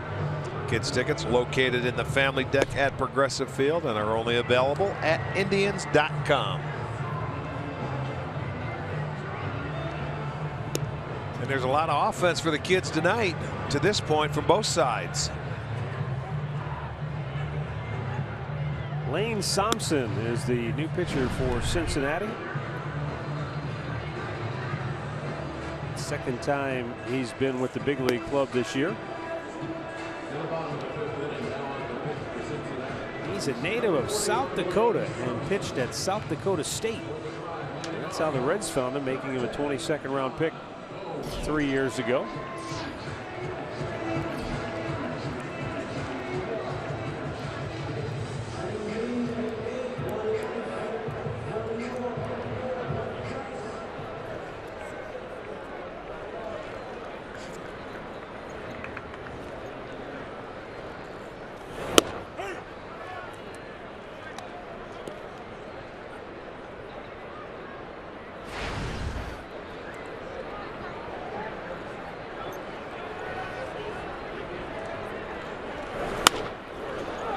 Gomes sends a fly ball, shallow center field. Nobody gets there. Peraza came in, but he wasn't able to get to it in time, and so Yan Gomes has his first hit, and the Indians go right back to work. Rick, they've had their leadoff man on board every inning tonight. How about that? Well, Premier Boxing Champions will return to FS1 tomorrow at 9 p.m. only on FS1, or you can watch it on Fox Sports Go. It's a 200-pound world title eliminator. There's a base hit for Jose Ramirez. He just keeps on hitting his second knock of the night. And the Indians come right back here in the 5th inning. Well, they're getting their leadoff man aboard. They're getting other base hits in the inning, and they are starting to swing it now. Ramirez wastes no time. First pitch, drills it. He's 2 for 3. Indians now with 12 hits. We're in just the 5th inning. So they didn't get a hit until the 3rd. They had 5 in that inning, 4 in the 4th, and now 2 in the 5th. And it doesn't look like they want to stop. Of course, you know, it's a little nicer out today. Yeah, it's cold. There's Marlon Byrd, 1 for 2. Takes a strike.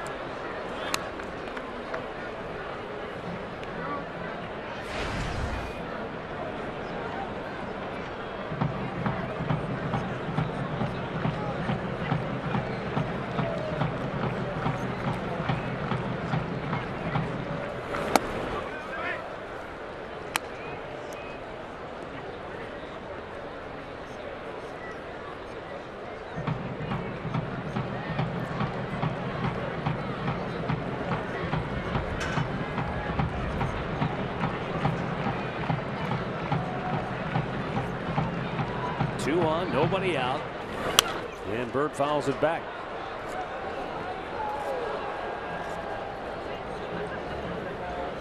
I don't know how much baseball you can play in South Dakota, you know, in terms of the weather, as far as like a school. But at South Dakota State, his ERA was 3.60. He pitched in 42 games in college. All but 4 of them were as a starter. But his career record was just 9-18. Again, I don't know how many. Well, there's only 2 guys from South Dakota we know. It's Pronk, Travis Hafner, and Darren Erstad. I think they were the 2 guys from South Dakota, weren't they? North Dakota. They're from North Dakota? I think so, yeah. Well, I think that's colder than South Dakota, so they play only 2 games a year. That's right.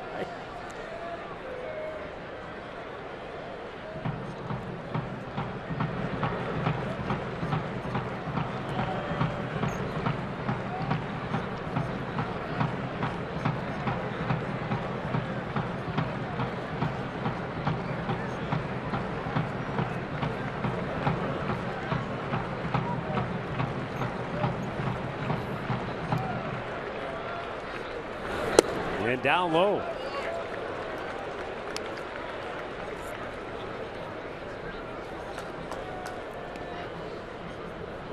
Well, there's more guys than you would think of. Remember Dave Collins from the Reds? Yeah. South Dakota native. Switch hitter, no kidding. Played with the Angels, sure. I remember Dave.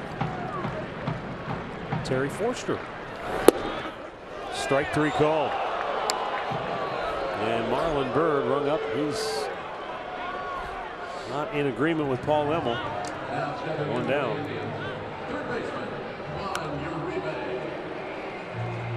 Again, if you can't watch the games on TV, stream them on your mobile device. Go to the App Store, download the free Fox Sports Go app, log in, and stream the Indians wherever you go.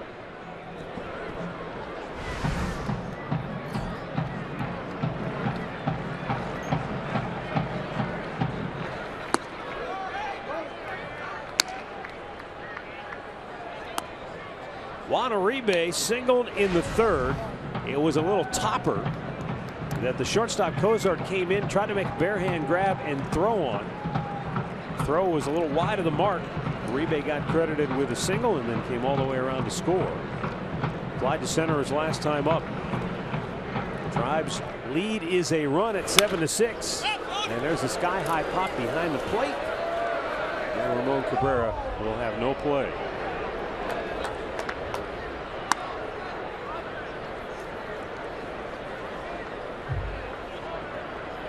Of course, all this talking, we probably forgot the most famous South Dakota-born player in the history of Major League Baseball. I'm sure we did. He's sitting right there in our dugout. Terry Francona. What do you mean South Dakota? That's where he was born. He was born in Aberdeen. Was Tito driving across the country for spring training and he happened to have to stop at a hospital? There's a catch in left made by Duvall for out number 2. Come on. I'm assuming in 1959 his dad would have been in the minor leagues. No, he was playing in the big leagues. He had his best year ever in '59. I think he had 351. Tito did. Couldn't have been spring training. Could it have been? He was probably driving at spring training. He said, "Hold on, honey. I'll drop you off at the hospital. I got to go to spring training." And then Tito was born. Terry. Well, he was born in April, so I mean, what the heck?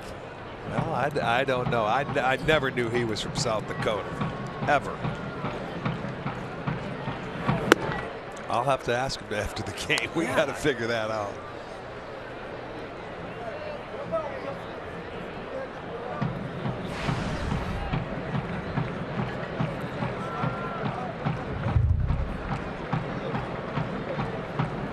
Rajai Davis has been perfect. He's 2 singles. He's walked. He's scored 2 runs. He's driven in a run.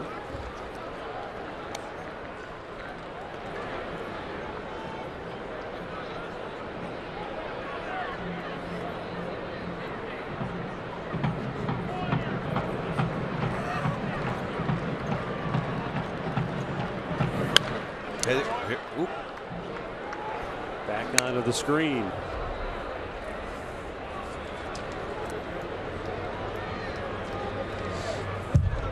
Let's see if the Indians can get any 2-out base hits. They had a couple last inning. They had 3 RBI hits.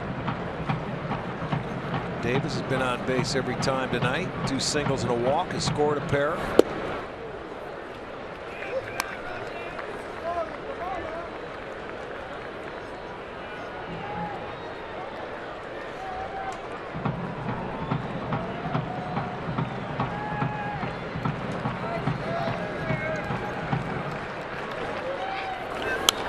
And a foul back again by Davis.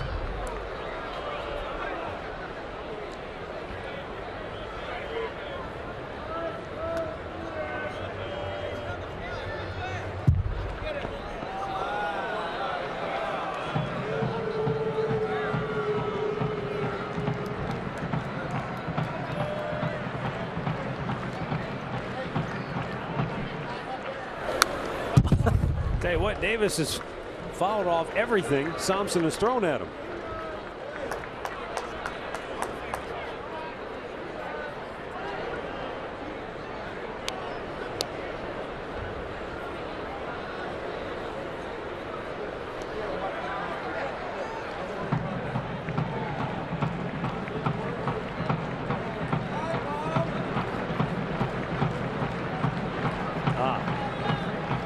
Terry's mom was from Aberdeen, South Dakota. So she probably went there during the season, you know, to be close to family. Very good. Payoff pitch and another foul back. Well, he's making him work. I'll tell you that. He's following up. He's coming at him with fastballs, and Davis is just following him straight back. And those guys are getting their wind sprints in. About the 4th time they've had to take off on the 3-2 count. Well, Rajay's last time up turned out to be quite an adventure when he walked, and then he came around to score with a double by Kipnis, but it took replay to overturn the call to get that run for the Indians, and that's the difference in the game. Runners go, and he's walked again. It was a close pitch, but he had a good at bat, and yes, the bases are loaded with 2 outs. Very good at bat. The 4th time that Davis has reached base, and it'll give Kipnis an opportunity, who drove in a pair last inning. This is already the 4th time through, or starting the 4th time in the lineup. Again, the pitching coach comes out. And there's a base hit that Kipnis is going to get 2 RBIs on. Davis was off and running on the pitch. Had to be overturned. They thought that they tagged him, but we can see that he never tagged him. His foot was over the top of the plate. Not a very good slide, but he ended up scoring. That was a 3-run 4th inning. After a 4-run 3rd. Yeah, and you know, then Cincinnati comes back. They put 2 on the board in the 5th, and now the Indians have another chance to answer that inning, to respond to the 2-run top half of the inning. You know, let's see if Kipnis can do it again.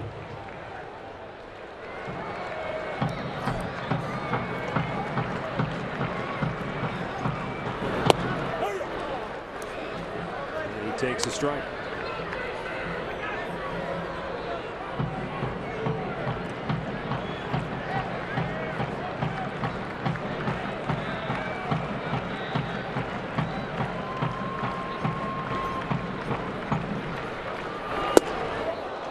Swings through it, good off speed.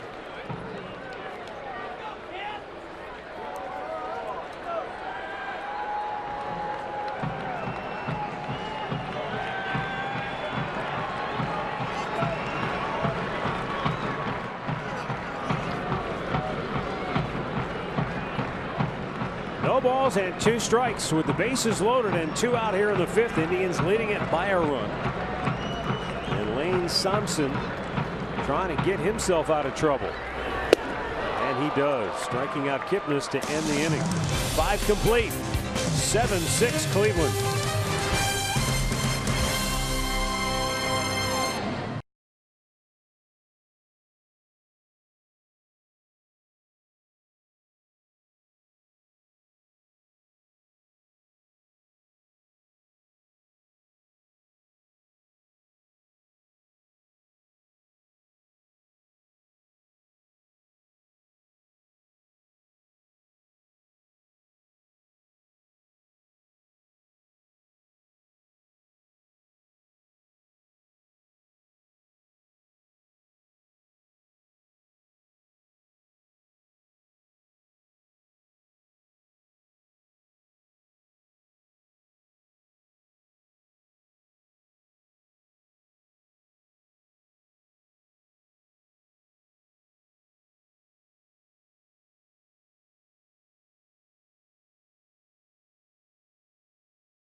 Summer camps are presented by Cleveland Clinic Children's.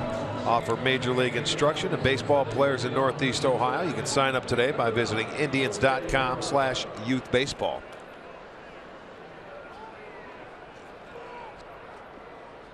Well, 7-6. The Indians lead it by a run.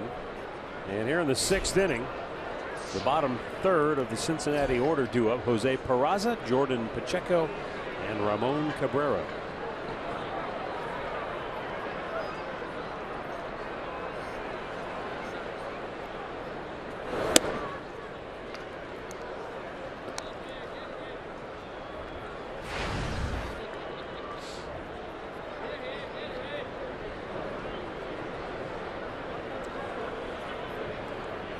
Well, Hunter came on and did his job, came out and got the ground ball double play that you needed to get out of last inning, holding Cincinnati to just the 2 runs.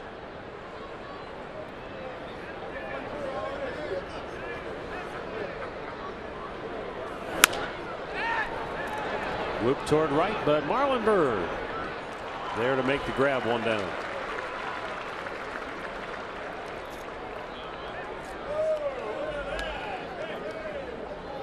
Now stepping to the plate, number 15, for Cincinnati, Jordan Pacheco. Jordan Pacheco 0 for 2 in the ballgame. Pacheco was at the plate in the 4th inning when the Reds had their leadoff man aboard. And he hit a line drive right back to the mound. Cody Anderson caught it, flipped it to first, and got himself a double play.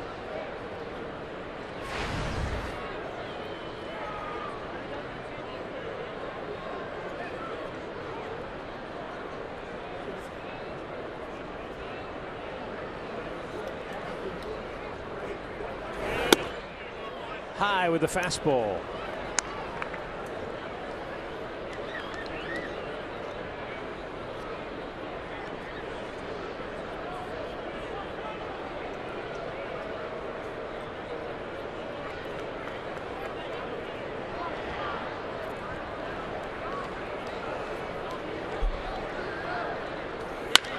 Hit hard to third, and what a play by Uribe. Stayed with it, tough in between hop, and makes the play for out number 2.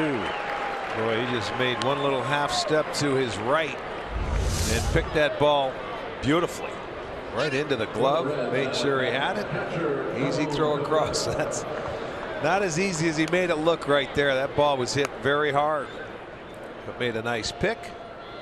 I don't know if that's self-defense. Get over at third base, but it's out number 2.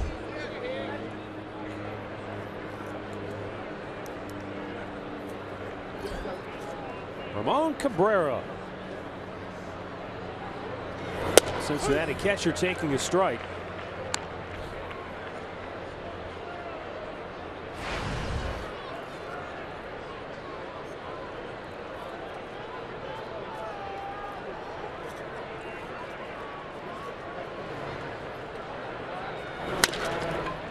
This time Uribe makes the play going to his left and throws him out. And on 8 pitches, Tommy Hunter retires the side in order.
Before we do, in case you missed it yesterday, Bad blood between Toronto and Texas goes back to last year. Batista, the home run off the Rangers, flipped the bat. And then yesterday, in the final meeting of the year between the two teams, Matt Bush comes on, plunks him with a 97-mile-an-hour fastball, and then Batista goes in hard, takes out Rougned Odor, and the melee that ensued, Odor landed a square right-hand shot. Boy, did he ever. Right here. Boom. Yes, he did. And I'll tell you what, Beltran came over and held him up. He was staggering. But, you know, you go ahead and you flip the bat, and you're going to pay for it. The players will take care of it, whether it's the last game, the first game, or whatever. That's what happens. And they just, he tried to get him down. He slid late over the bag the whole 9 yards, but a fight ensued, and that's what happens. Is it worth potentially getting suspended for 10 games if you're Odor doing what he did? He feels it was.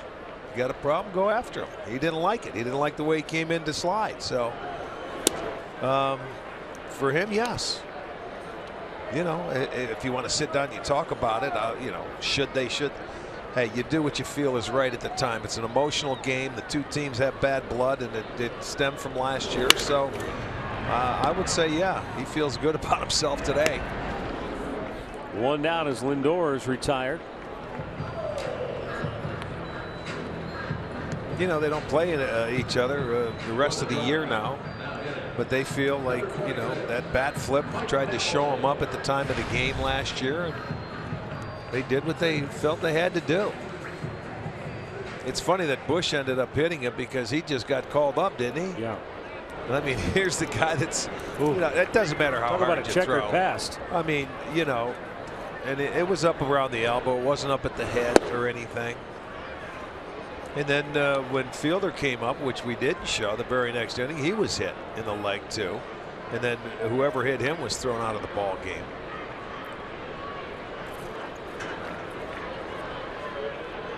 .1-0 pitch. We've seen, I don't know how many baseball quote-unquote fights over the years. Very rarely do you see punches thrown, let alone landed. Right. That one was an absolute haymaker. You know what's funny about it? You know, they talk about it. Oh my goodness, you know, he ended up hitting him, but everybody shows it in slow motion. Because it looks really good. Yeah, I mean, you know, you want to talk about it. That, you know, it's like a hockey game. Yeah. They go out there and something happens like that, and everybody wants to show it in slow motion.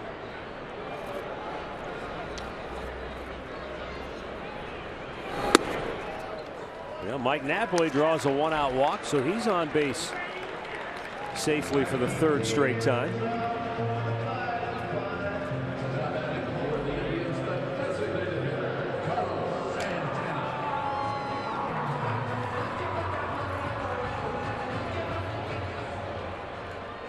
Always remember Robin Ventura going out challenging Nolan Ryan, and Nolan Ryan just hogtied him and hit him on the top of his head about 3 or 4 times. Yeah. Oh, there's been some great brawls. Kansas City and Texas used to have back in the day in the 70s. There's been some big ones that have lasted for quite some time. Why wasn't there one in the 70s where it involved Carlton Fisk and the Yankees? Somebody oh went in yeah, hard at home plate. just Absolutely. Boom, melee. Might have been Lou Piniella who went in there. Oh yeah. The 0-1 that Santana pulls it foul. I mean, you saw the slide from Bautista yesterday. Okay, everyone says, oh, that was a late slide. That was that. That's nothing compared to what they used to do in the 70s when they would take guys out at second base. Right. And absolutely nothing was wrong with that. And the difference now is all you have to do is go to the replay. Yeah, it's not even close to where it was. But here's the irony to that whole situation. The rule was changed to protect the players, and what ends up happening? A brawl. Yeah. Where Batista could have very easily had his jaw broken. Well, that's what you do. If you get hit, you drop the bat, you go to first base, and then you go out and try and take out a second baseman or a shortstop. That's just the way the game's played. That's your only defense in there. You know, nowadays, when somebody gets hit, everybody wants to start talking about it. Drop your bat, go on, because your pitcher will end up getting one of theirs, and you know it'll get back to even eventually. Or you it may take some time. Or you steal second and score a run. Right, you do something to try and beat them. I mean, now everybody makes a big deal out of it. They want to start chirping. Santana with a line drive base hit into right field, and Napoli stops at second base. The 13th hit of the night for Cleveland. Going to get a breaking ball here that stays up in the zone, and he just easy for him to just hit it up into right field. No problem. Didn't make him use his legs. Hung it. That'll give Gomes an opportunity now with runners on first and second to add to a 7-6 lead. And up comes Yan Gomes. Yeah, base hit to lead off last inning. He got one in. He blooped one into center field.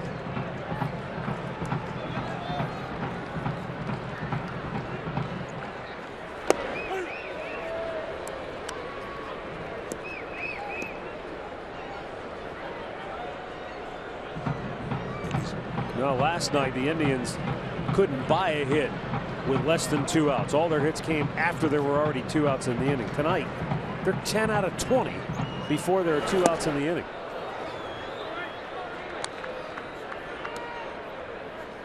All as it takes is a few more sands through the hourglass, and everything changes. Every day is different. That's right. You come to the ballpark and whatever you did yesterday's forgotten about. Today's a new day.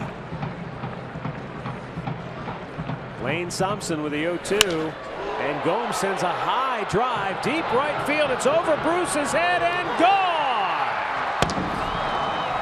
Yan Gomes with a 3-run homer here in the 6th. And the Indians extend their lead to 10-6. Another 0-2 pitch. This one hit out of the ballpark. We've had a couple of them today. Well, it's the 14th hit of the night for the Indians, but it's the first home run for the Tribe. First home run, and Gomes, that's his third. He's trying to break out of that slump, but this is an 0-2 pitch and not very well located. And he drives it to right center field over the top of that fence. And boy, that feels good. Back-to-back hits for Gomes, and that's a 3-pointer, so a big one. It makes it a 10-6 game now.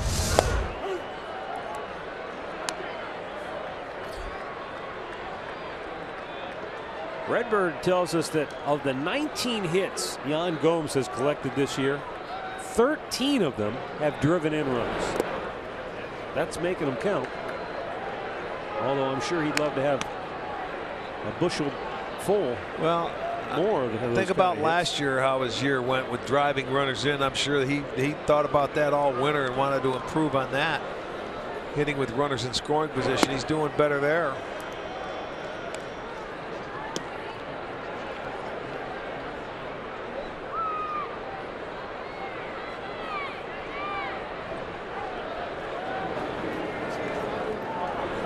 Jose Ramirez having a good night at the plate. He's doubled, singled, scored a run.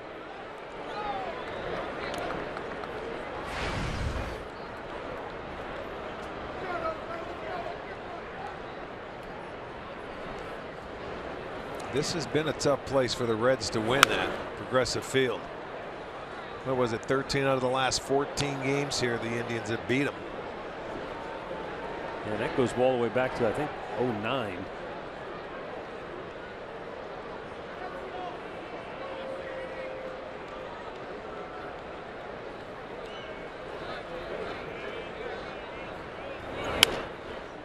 And a foul back.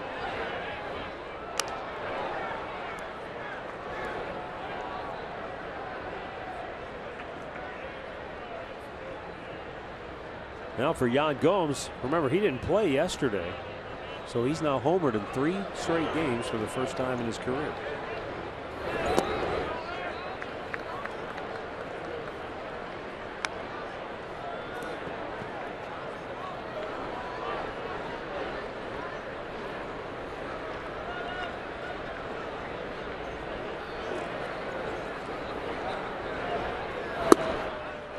And Jose Ramirez draws a walk.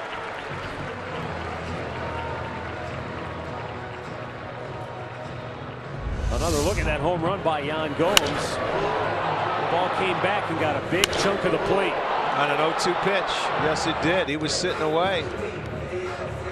And Gomes is swinging the bat when he can take it to right center field. And he gets that one. The only home run today out of the 14 hits for the Indians, and they're in double digits, 10 on the board.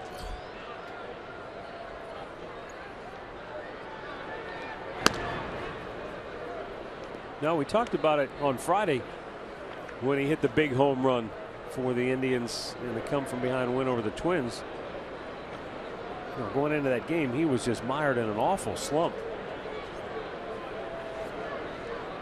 Well, and he told me before that game, you know, I just need something, a broken bat, something to fall down, just something so I can get the first base. Well, and he remember got that one tonight. Like. That little flare into center field was the first hit he got tonight. Made him 1 for 3, and then the big home run. Yeah, you have to see results. You know, and the thing about slumps when you struggled like Gomes has, when we're talking like 50 at bats, you can't come out of them in one game. It takes you, it's a prolonged period of time. You've got to go a week, 2 weeks, and put solid quality at bats together, and you start seeing results. Well, as you said, he's homered in his last 3 games he's played, so hopefully that's a sign that he is coming out of it. Caleb Cotham getting loose now for Cincinnati. And Marlon Byrd shoots one right back to the screen.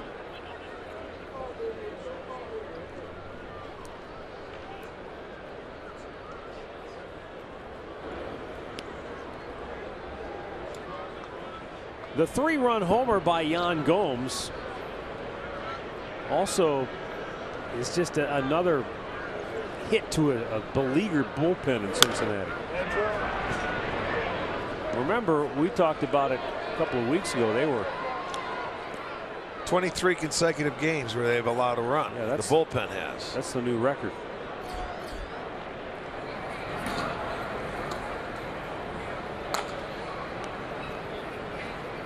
That streak ended on May the 5th. 23 straight games. That's the all-time major league record.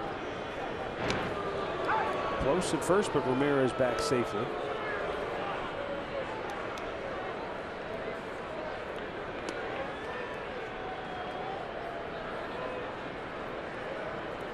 That's one of those records like you're thinking about. Does anybody really keep track of this kind of thing? Oh yeah. In fact, the guys at Elias, the Sports Bureau, they said the previous record was held by the Rockies of 2013, which gave up, their bullpen gave up 1 run at least in 20 consecutive games. There's the 1-2. Just inside.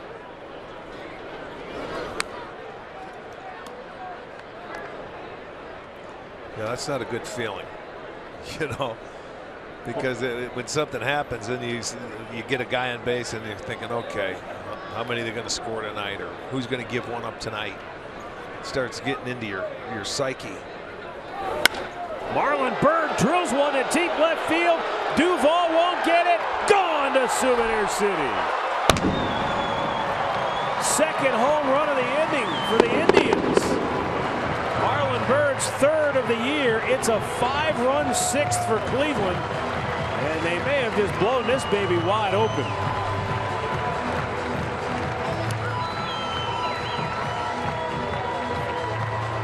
Well, they've had crooked numbers on the board tonight, and that's right in his zone, the nitro zone, and he gets it out of there in a hurry. Second home run in the inning, and 3 out of the last 4 innings. Now they've knocked Lane Thompson out of the game, and Brian Price says, let's try somebody else. The bullpen door swings open. We'll tell you who emerges from the Cincinnati bullpen when we come back, as the Indians now lead it by a half dozen.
Probably wondering what just hit him. The Indians jumped him for 5 runs here in the 6th.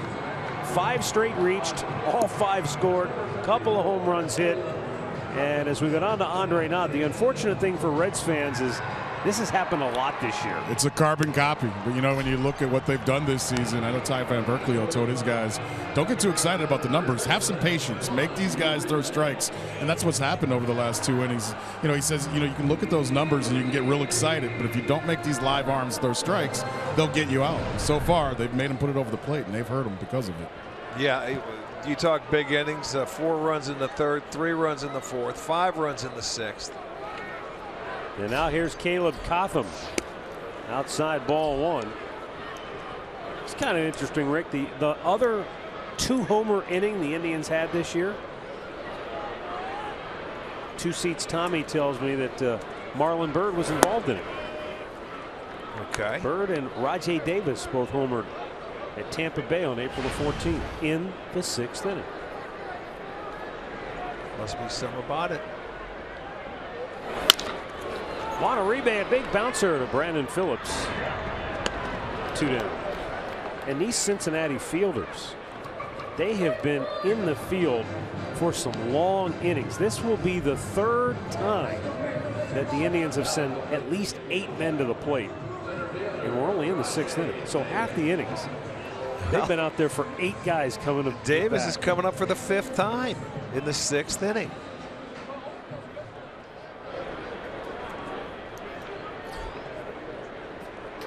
Zach McAllister warming for Cleveland. And Cotham misses low ball 1.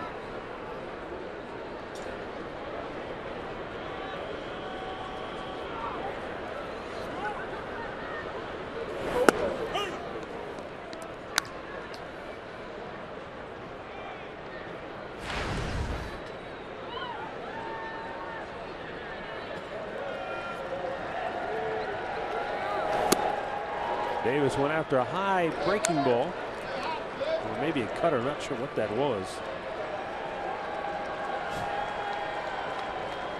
And it's a ball and 2 strikes. Rajay 2 singles, 2 walks, 2 runs scored, and 1 run batted in. Chases 1 in the dirt. That'll end the inning. But the Indians throw a haymaker of their own here in the 6th inning. A 3-run shot by Gomes, a 2-run homer by Byrd.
Cleveland Indians baseball is brought to you by the injury lawyers at Elk & Elk, proud partner of the Cleveland Indians.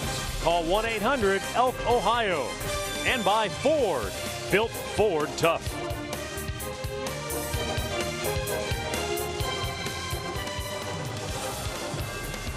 (12-6) Cleveland, 7th inning. Top of the order due up for Cincinnati. And the new Indians pitcher is Zach McAllister. Zach coming on for the 17th time this year. 2 wins, a loss, and the ERA of 2.08. He's worked 13 innings. He's allowed 13 hits, but only 3 earned runs with 6 walks and 13 strikeouts.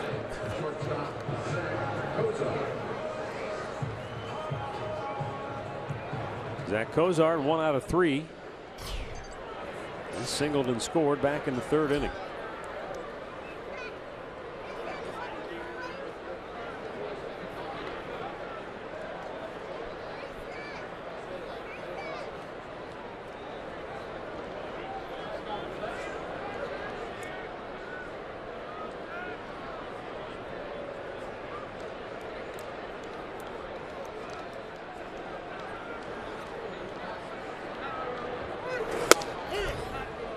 Right down Broadway, strike 1.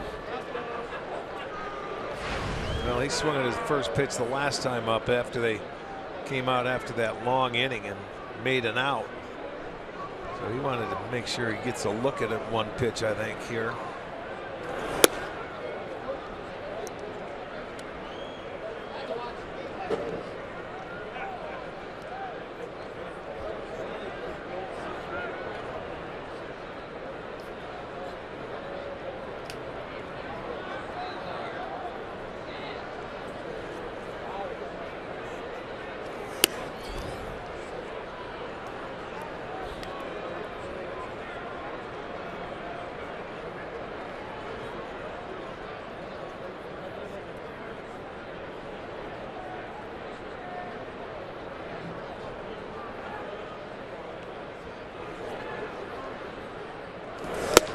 Swung on and misses. 2-2.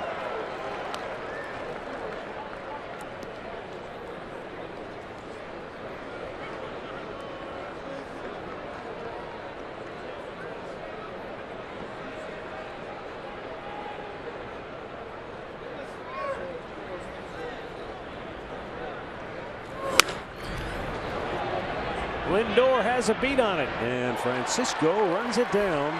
1 away.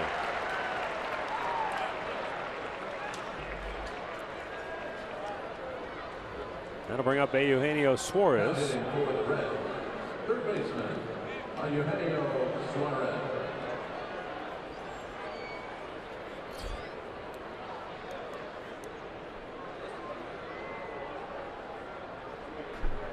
Suarez out of Venezuela. We talked before. He came up with the Tigers.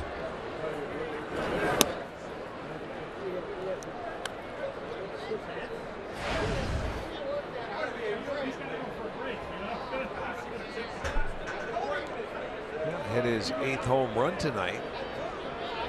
Surprising power. Stays on the ball and having a nice year for him. One of the things that he's changed since we saw him in Detroit is that leg kick. It's something that he's added, and he said that Marlon Byrd is one of the people that helped him with that a year ago.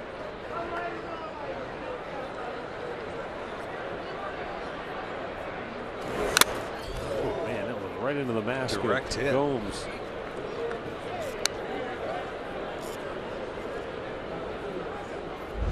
This is just a deflection from the bat right into the mask of Gomes.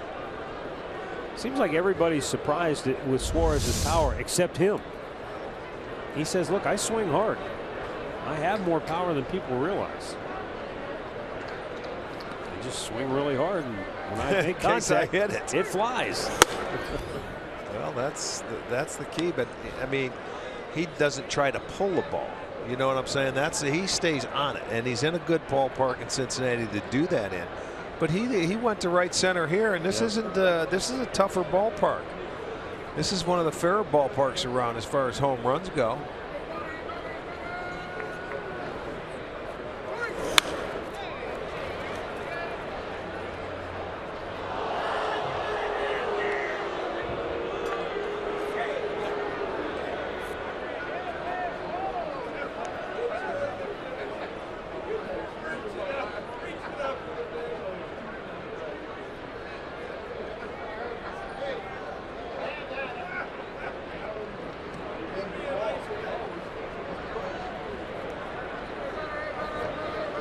Now the 2-2.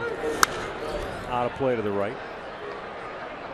It was funny. I was just thinking to myself that, you know, Marlon Byrd's not a guy who I think of with a big high leg kick, but he's been around a lot. He's been around a lot of great hitters, so he can be almost like an extra hitting coach on a team because he's seen so much and he's probably learned so much. You know, just to talk with hitters and younger hitters, the more hitters you talk to, the better it is.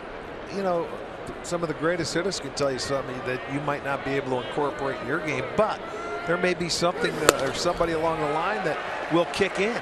Yeah. You know, you never know, but you just got to love to talk hitting. 2 down as McAllister throws one by Suarez. Tonight's player profile brought to you by Levin. Features Joey Votto, second-round pick of the Reds back in '02. He was the 44th overall selection that year. Already a 4-time All-Star and MVP. And he can get hot. He batted .362 after the All-Star break last year. I don't know if he'll be able to duplicate that this year, but just really surprising to see his batting average that low, down at .215 coming into tonight. Well, he's had his struggles earlier this year. You know, this is a guy that, you know, he takes walks. He's been abused for that, you know, being a patient hitter. A lot of times people in Cincinnati, they want him to expand the strike zone, drive in more runs, maybe try to hit more home runs and not take your walks and get on base like that. But he uses the whole field. He doesn't get out of the type of hitter that he is. It sounds like you're talking about Joe Mauer. Yeah, I mean, Joe Mauer's that way. He's not going to go and get out of his style, which is take pitches, hit line drives. You know, put the ball in play, take your walks. Now that was an un-Votto-like swing, and maybe that's he's taken a couple tonight that it's looked sort of funny. You know, normally when you see him, when he puts the ball in play, I mean, when he swings, he hits it. He stings it usually. See, we don't get the chance. We see him once a year. You know, but now it's maybe 4 games, 5 games tops.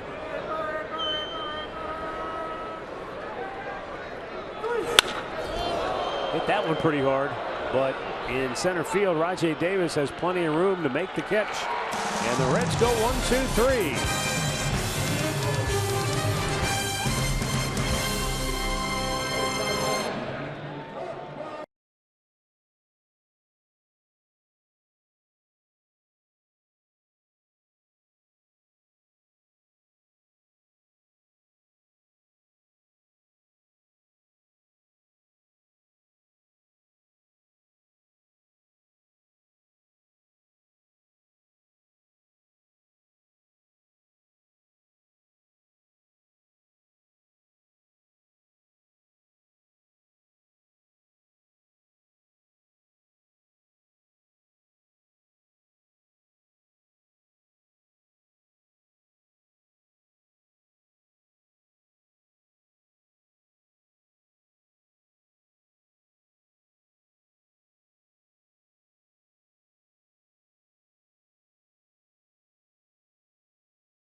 The Indians all over the Reds tonight. And here in the bottom of the 7th inning, Jason Kipnis, Francisco Lindor, and Mike Napoli all due up.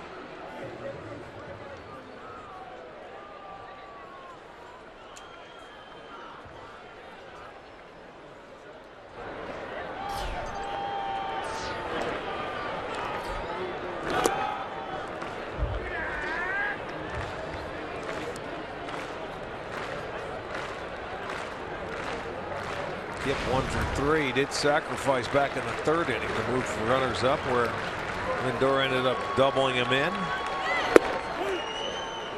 That's when they were trying to come back. They were down 4-0 at the time, and then it was part of that 4-run 3rd inning.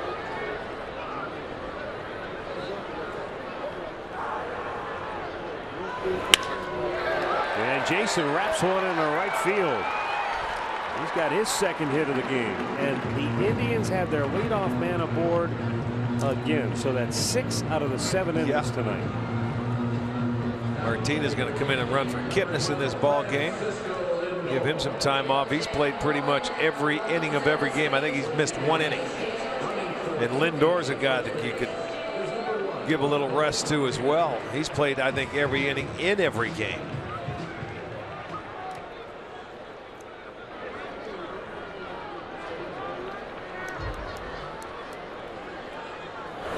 And Lindor looks at the ball inside.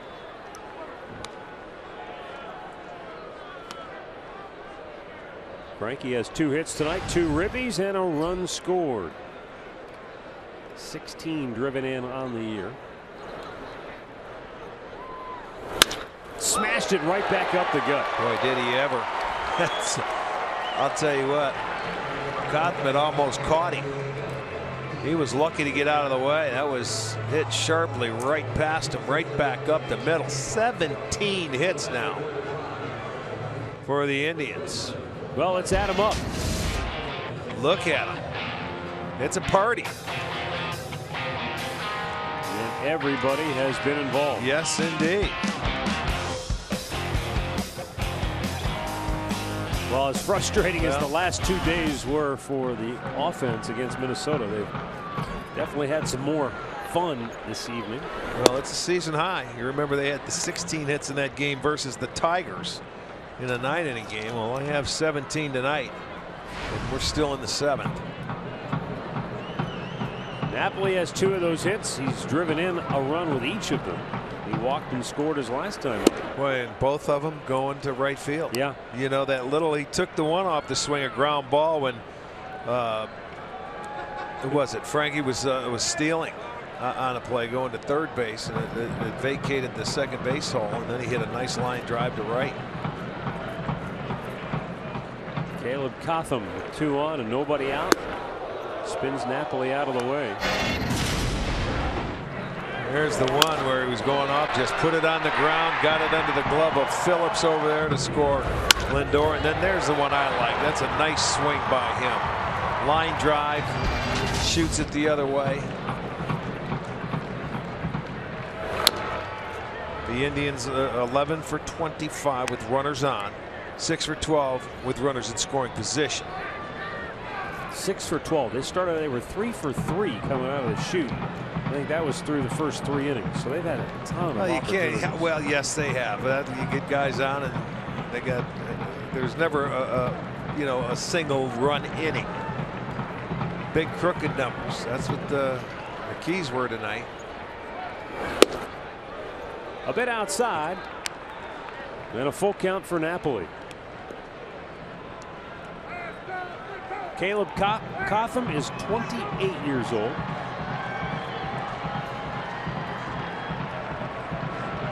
A native of Tennessee. And the payoff pitch is low, ball 4, and the bases are loaded.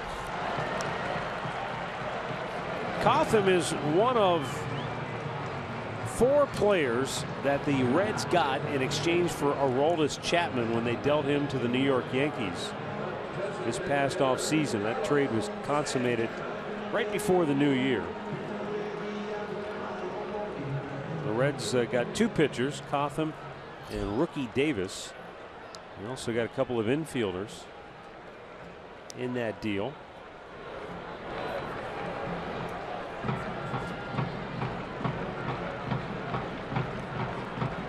Cotham was originally a 5th round pick by the Yankees back in '09.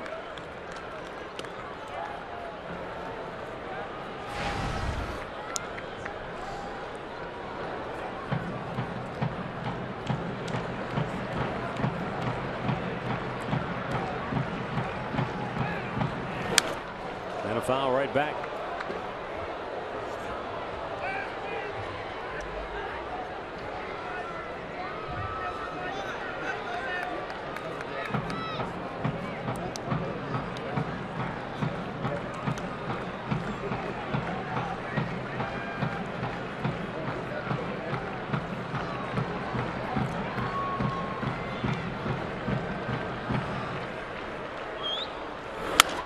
On a play, Santana falls down to the count 1-2.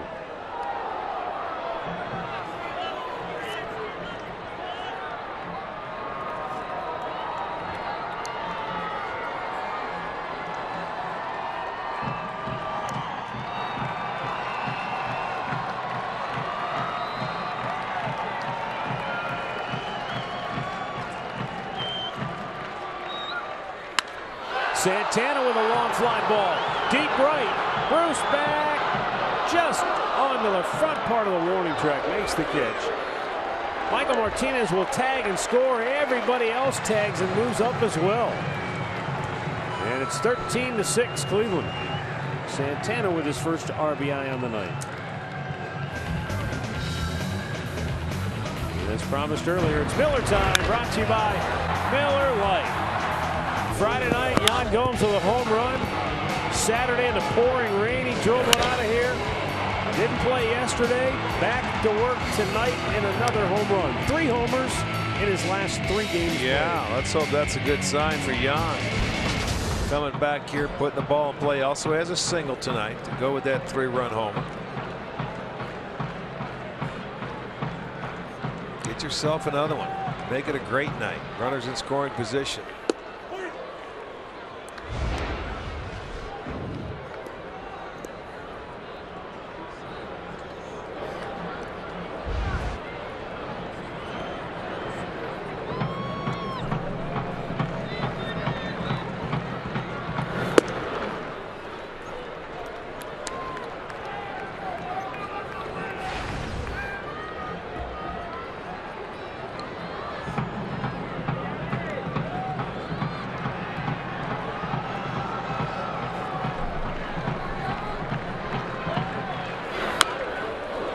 Off his leg. Yeah.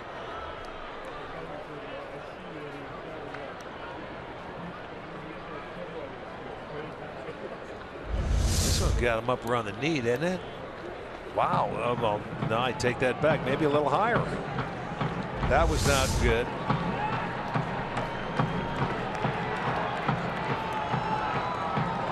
Boy, Cotham's already made 25 pitches.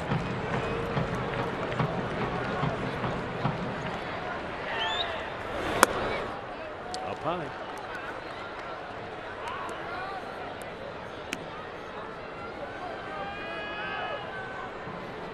The Indians loaded the bases with nobody out in the inning. They've scored a run.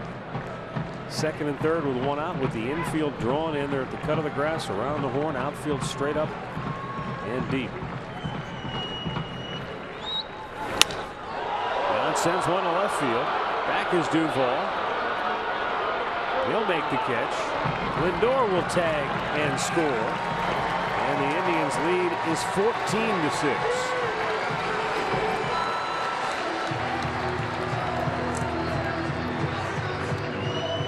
A 4 RBI game for Yan Gomes. Back-to-back sacrifice flies by Santana and Gomes. Again, now they've got a 2-run inning, a 3-run inning, a 4-run inning, and a 5-run inning on the board tonight.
just missed outside, and it's 3-1.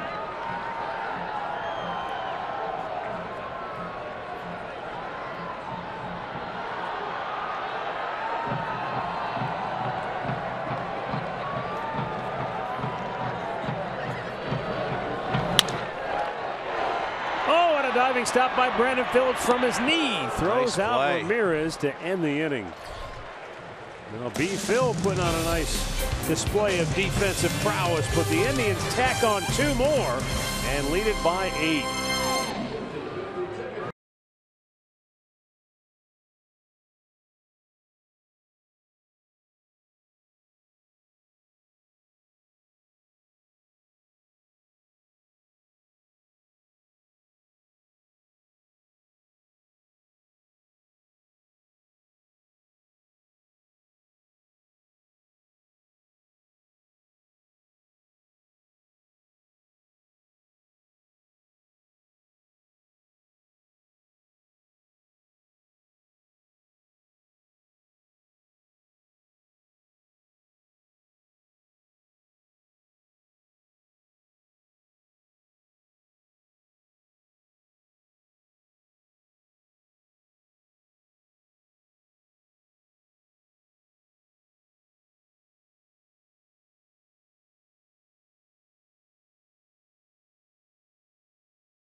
This copyrighted telecast is presented by authority of the Cleveland Indians and may not be reproduced or retransmitted in any form.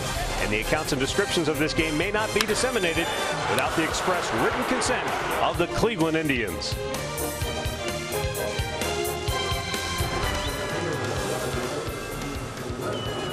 Well, these teams played so many times in spring training that they're neighbors. We got to know them pretty well.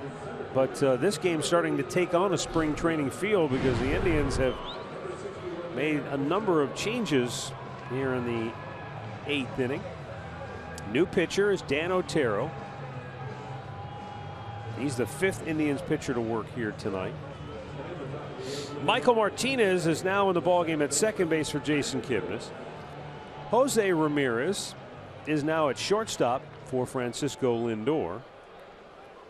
And then in the outfield, Tyler Naquin is in center and Rajai Davis moves over to left field. Yeah, well, Kipnis, as I mentioned, had only missed 1 inning prior to this in any game. And Lindor, it's his first time getting a little breather, if you will, here in the 8th inning. Not much of one, but it is one. Rajai moved from center over to left, and Naquin getting into the ball game now in center field. Brandon Phillips chops one over the mound. Big hop for Michael Martinez, and Napoli can't scoop it out at first, and he's mad at himself even though it wasn't a real good throw.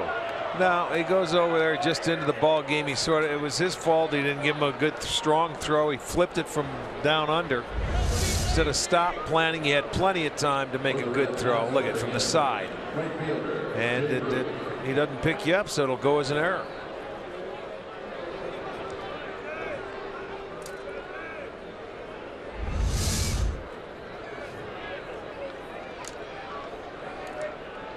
And Jay Bruce to the plate.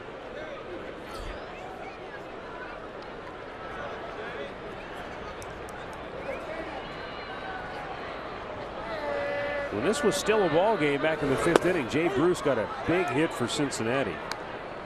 Wasn't much of a hit, but he was trying to go the other way, and he just flared one into left field that drove in 2 runs and made it a 1-run game at that time. Little did he know that next time he would come to bat in this game, his team would be down 8. Think about that. His base hit made it a 1-run game. Yeah. And between then and now, The Indians have scored, what, 7 more? Crazy.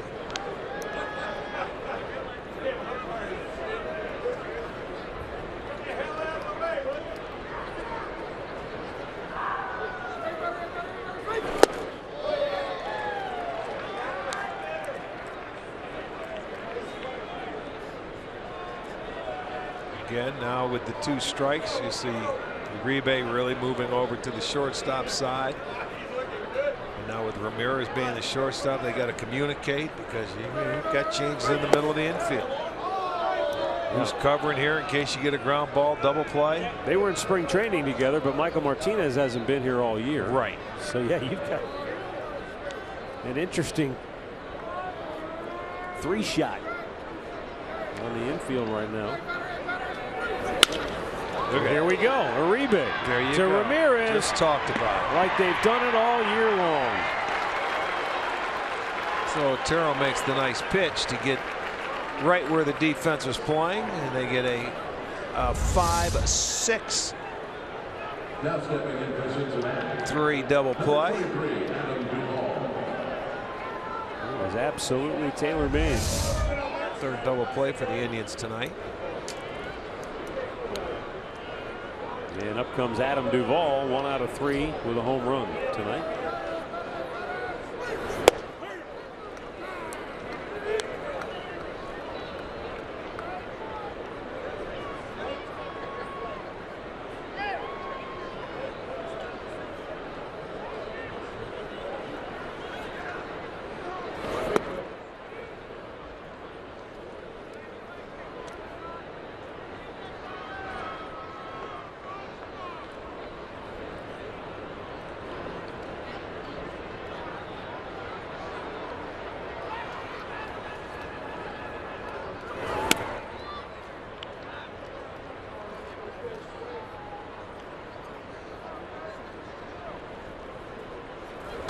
Two balls and a strike.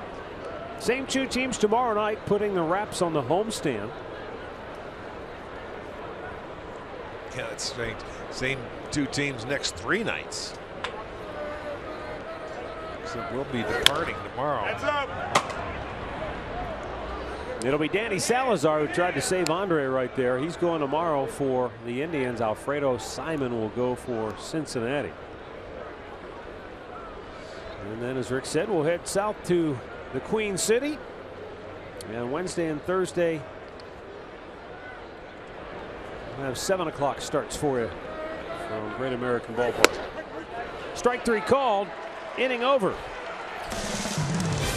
Indians lead it 14-6.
It's your pass to kick off summer.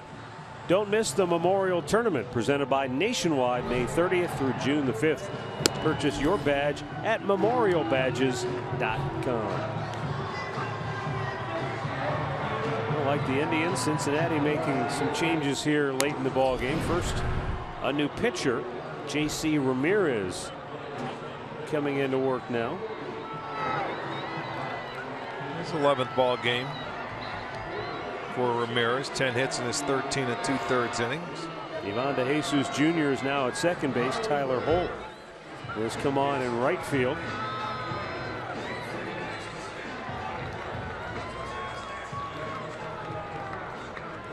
And Marlon Byrd will lead off for Cleveland. Byrd 2 for 4, including a 2-run homer in the 6th. That capped a 5-run 6th inning.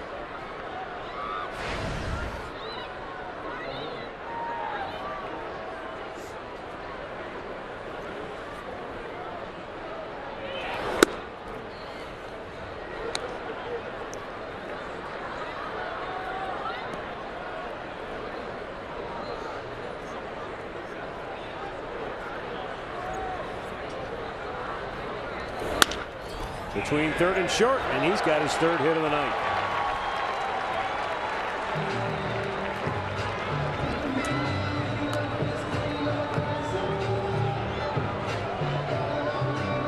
The recap of our keys to the game brought to you by Mazda.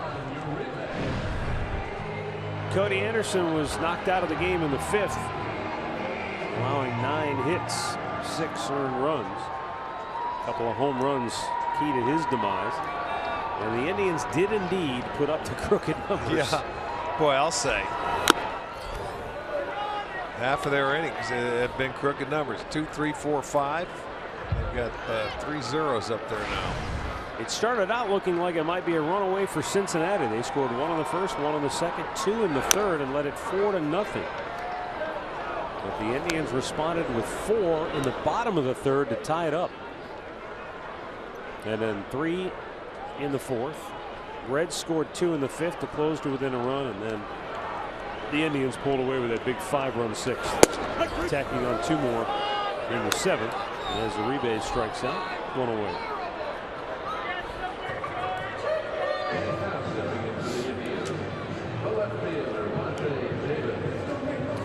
Rajai Davis singled his first 2 times up, drove in a run, then walked his next 2 times to the plate. And he scored a pair.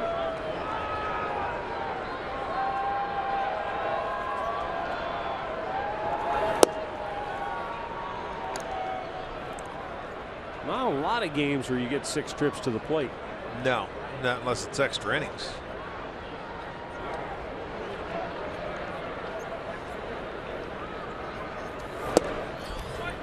You ever have games like that where literally you're in the dugout and going, I'm up again? Yeah. You know, one of those kind of. It seems like, yeah, sometimes let's go. I want to keep hitting, especially like he was on his first 4 times. So why wouldn't you? He's coming out his first at bat today. He broke an 0 for 19 slump. So yes, he wants to hit again, and he would like to bat around and try it twice. Why not? When you're having a good day, you want to continue to hit. Tampa Bay's having a good day. They're beating Toronto 11-1, and that's at the Rogers Center tonight.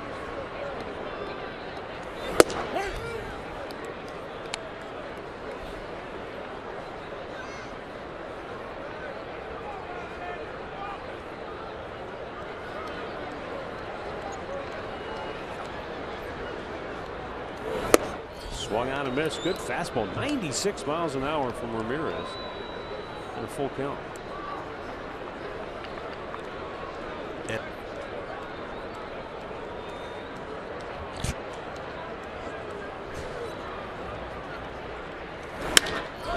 Popped to right. And Tyler Holt will make that catch. 2 away. Play of the game brought to you by Pat O'Brien. And it was in the 6th inning. Yan Gomes gave the Indians a little breathing room.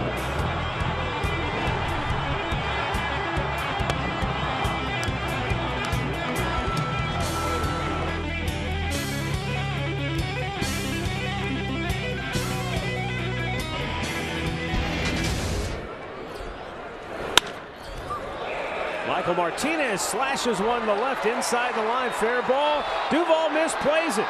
Coming around third, Marlon Byrd is going to score all the way from first. 15-6. See how they scored, but Martinez, nice piece of hitting, just taking the ball to the opposite field on that high pitch. Well, yeah, it's elevated, and I didn't see what happened to Duvall down the line. If it hits the wall and see, it had spin to it, he just never got over there. Needed a half more step to cut that ball off. That's going to be a double and an error. No RBI. There is an RBI? Okay.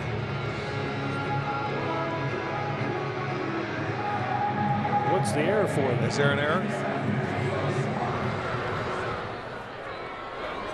Well, if it's a double, then they must have taken the RBI away. No RBI.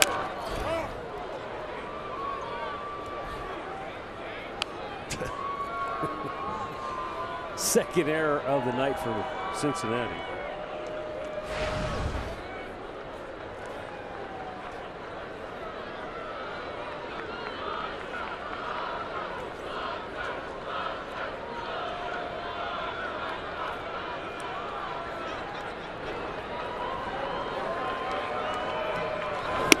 Just inside. Minnesota left here, went up to Detroit, and the Tigers came out of the gate and threw an 8 spot in the first inning on them. Yeah, and that was Barrios, wasn't it? That started that game for them. They're young. Minnesota's come all the way back to close the gap to 8-7 in the 6th inning. And the Indians are out here in the 8th. We'll go to the 9th. Tribe in command, 15-6.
Had a call overturned that really kind of changed momentum here tonight. Certainly did, and the offense, I think, bailed out Cody Anderson yet again. Bullpen's been pretty good after that, but credit all those guys in the middle of the lineup. Napoli, Kipnis, a big RBIs tonight. Indians Lives brought to you by Conrad's Tire Express and Total Car Care right after the game. Hey, and Matty, I wanted to thank you for offering to pay for Montgomery Inn when we come to Cincinnati after you got on us about our snowsuits yesterday. We appreciate that, bud. You got it, pal. All the barbecue sauce you want.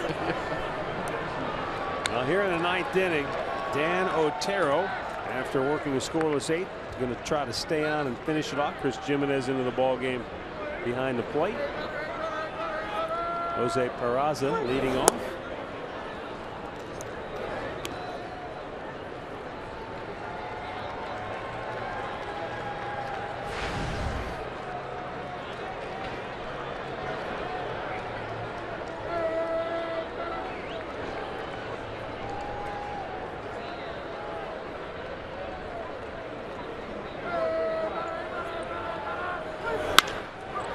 gut. And Martinez off balance throw. Got him. Well, he just made up for the air with a spectacular play right there. The routine play got him when he first came into the game, and that was an unbelievable play. Ranging far to his right. It went between the legs of Otero. He gets it, and I mean, makes a strong throw, accurate, right on the money. Beautiful play right there. Same guy made both those plays. Go figure. Player B, as we like to say on the golf course. Wow, that was a nice play.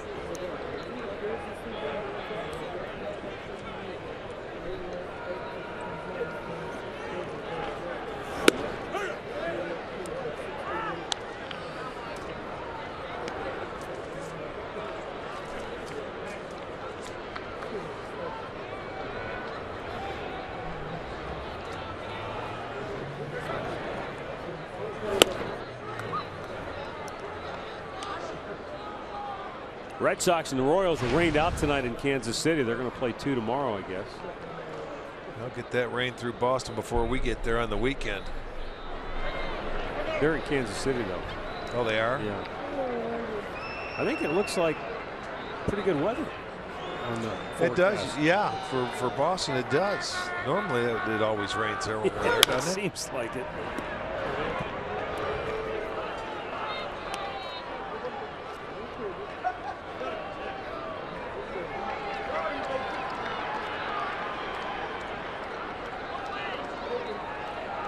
Pirates finally beat the Cubs yesterday.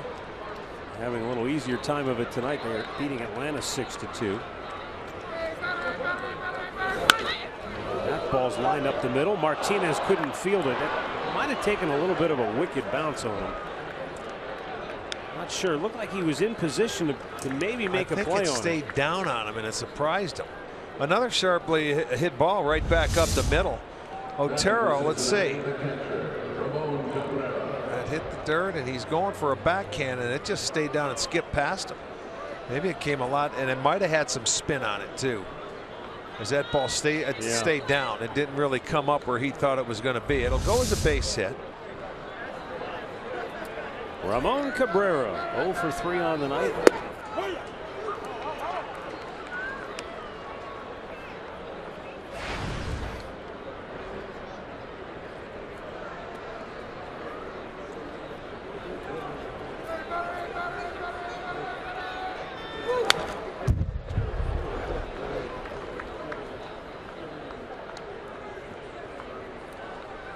And Billy Hamilton just off the bereavement list.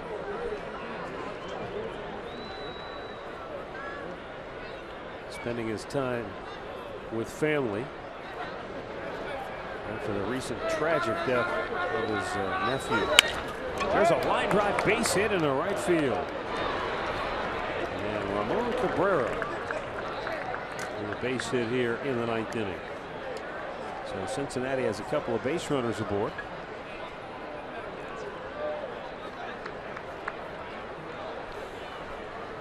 For Cincinnati, batting for Cozart is number really 6.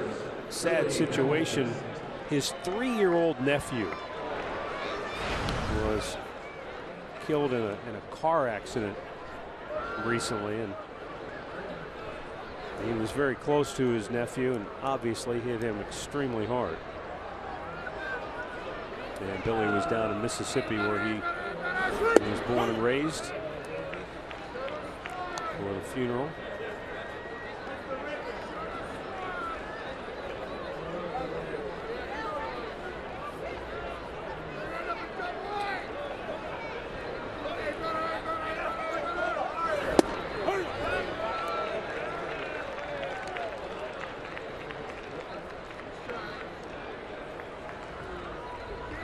In terms of pure speed, they probably don't come much faster than Billy Hamilton. No, when he can put it on play and get on base, he's exciting to watch. He can turn a single into a double, double into a triple. He can score on a single. Being on first base, he's exciting to watch when he can get on. Can cover some ground in the outfield.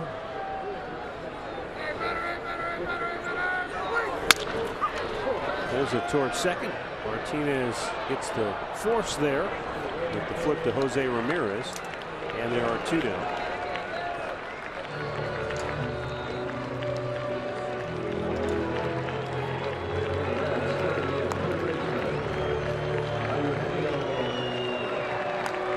And with 2 down, the batter is Eugenio Suarez, who hit that 2-run homer back in the 3rd, singled and scored in the 5th.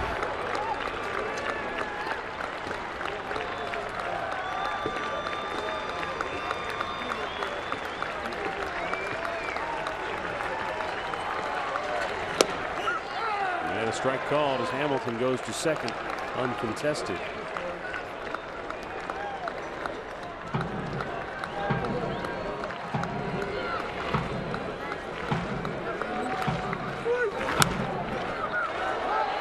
Napoli near the railing, can't get there.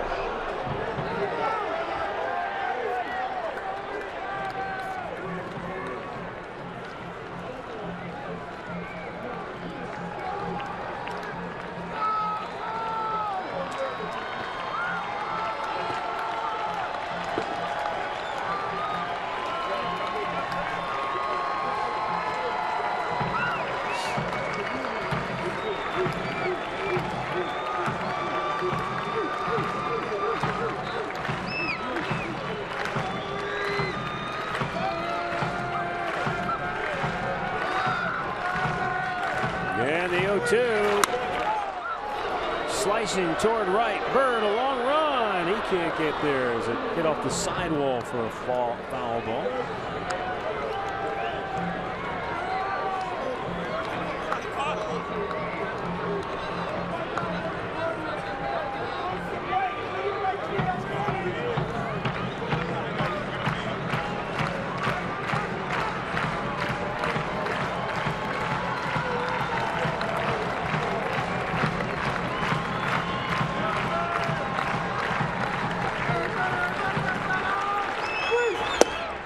Threw it by him, and that'll be the ball game.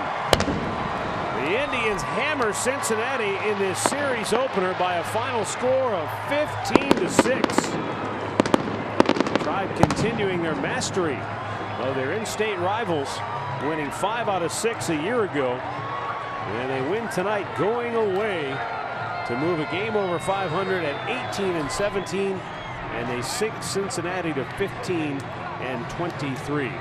Winning pitchers Tommy Hunter, he goes to 1-1. John Lamb takes the loss, his first.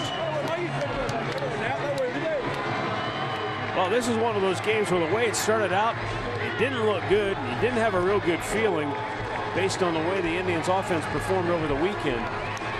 But boy, they got healthy in a hurry. Well, they hit with runners on base. They got their leadoff man aboard. Season high in hits. They have 19 hits tonight. They swung the bats very well. They put crooked numbers up.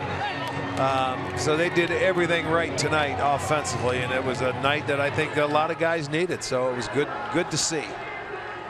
Indians a winner over the Cincinnati Reds, 15-6 the final score. Yan Gomes with a massive home run, part of a 5-run 6th inning, propelling the Indians to victory. A final word when we come back.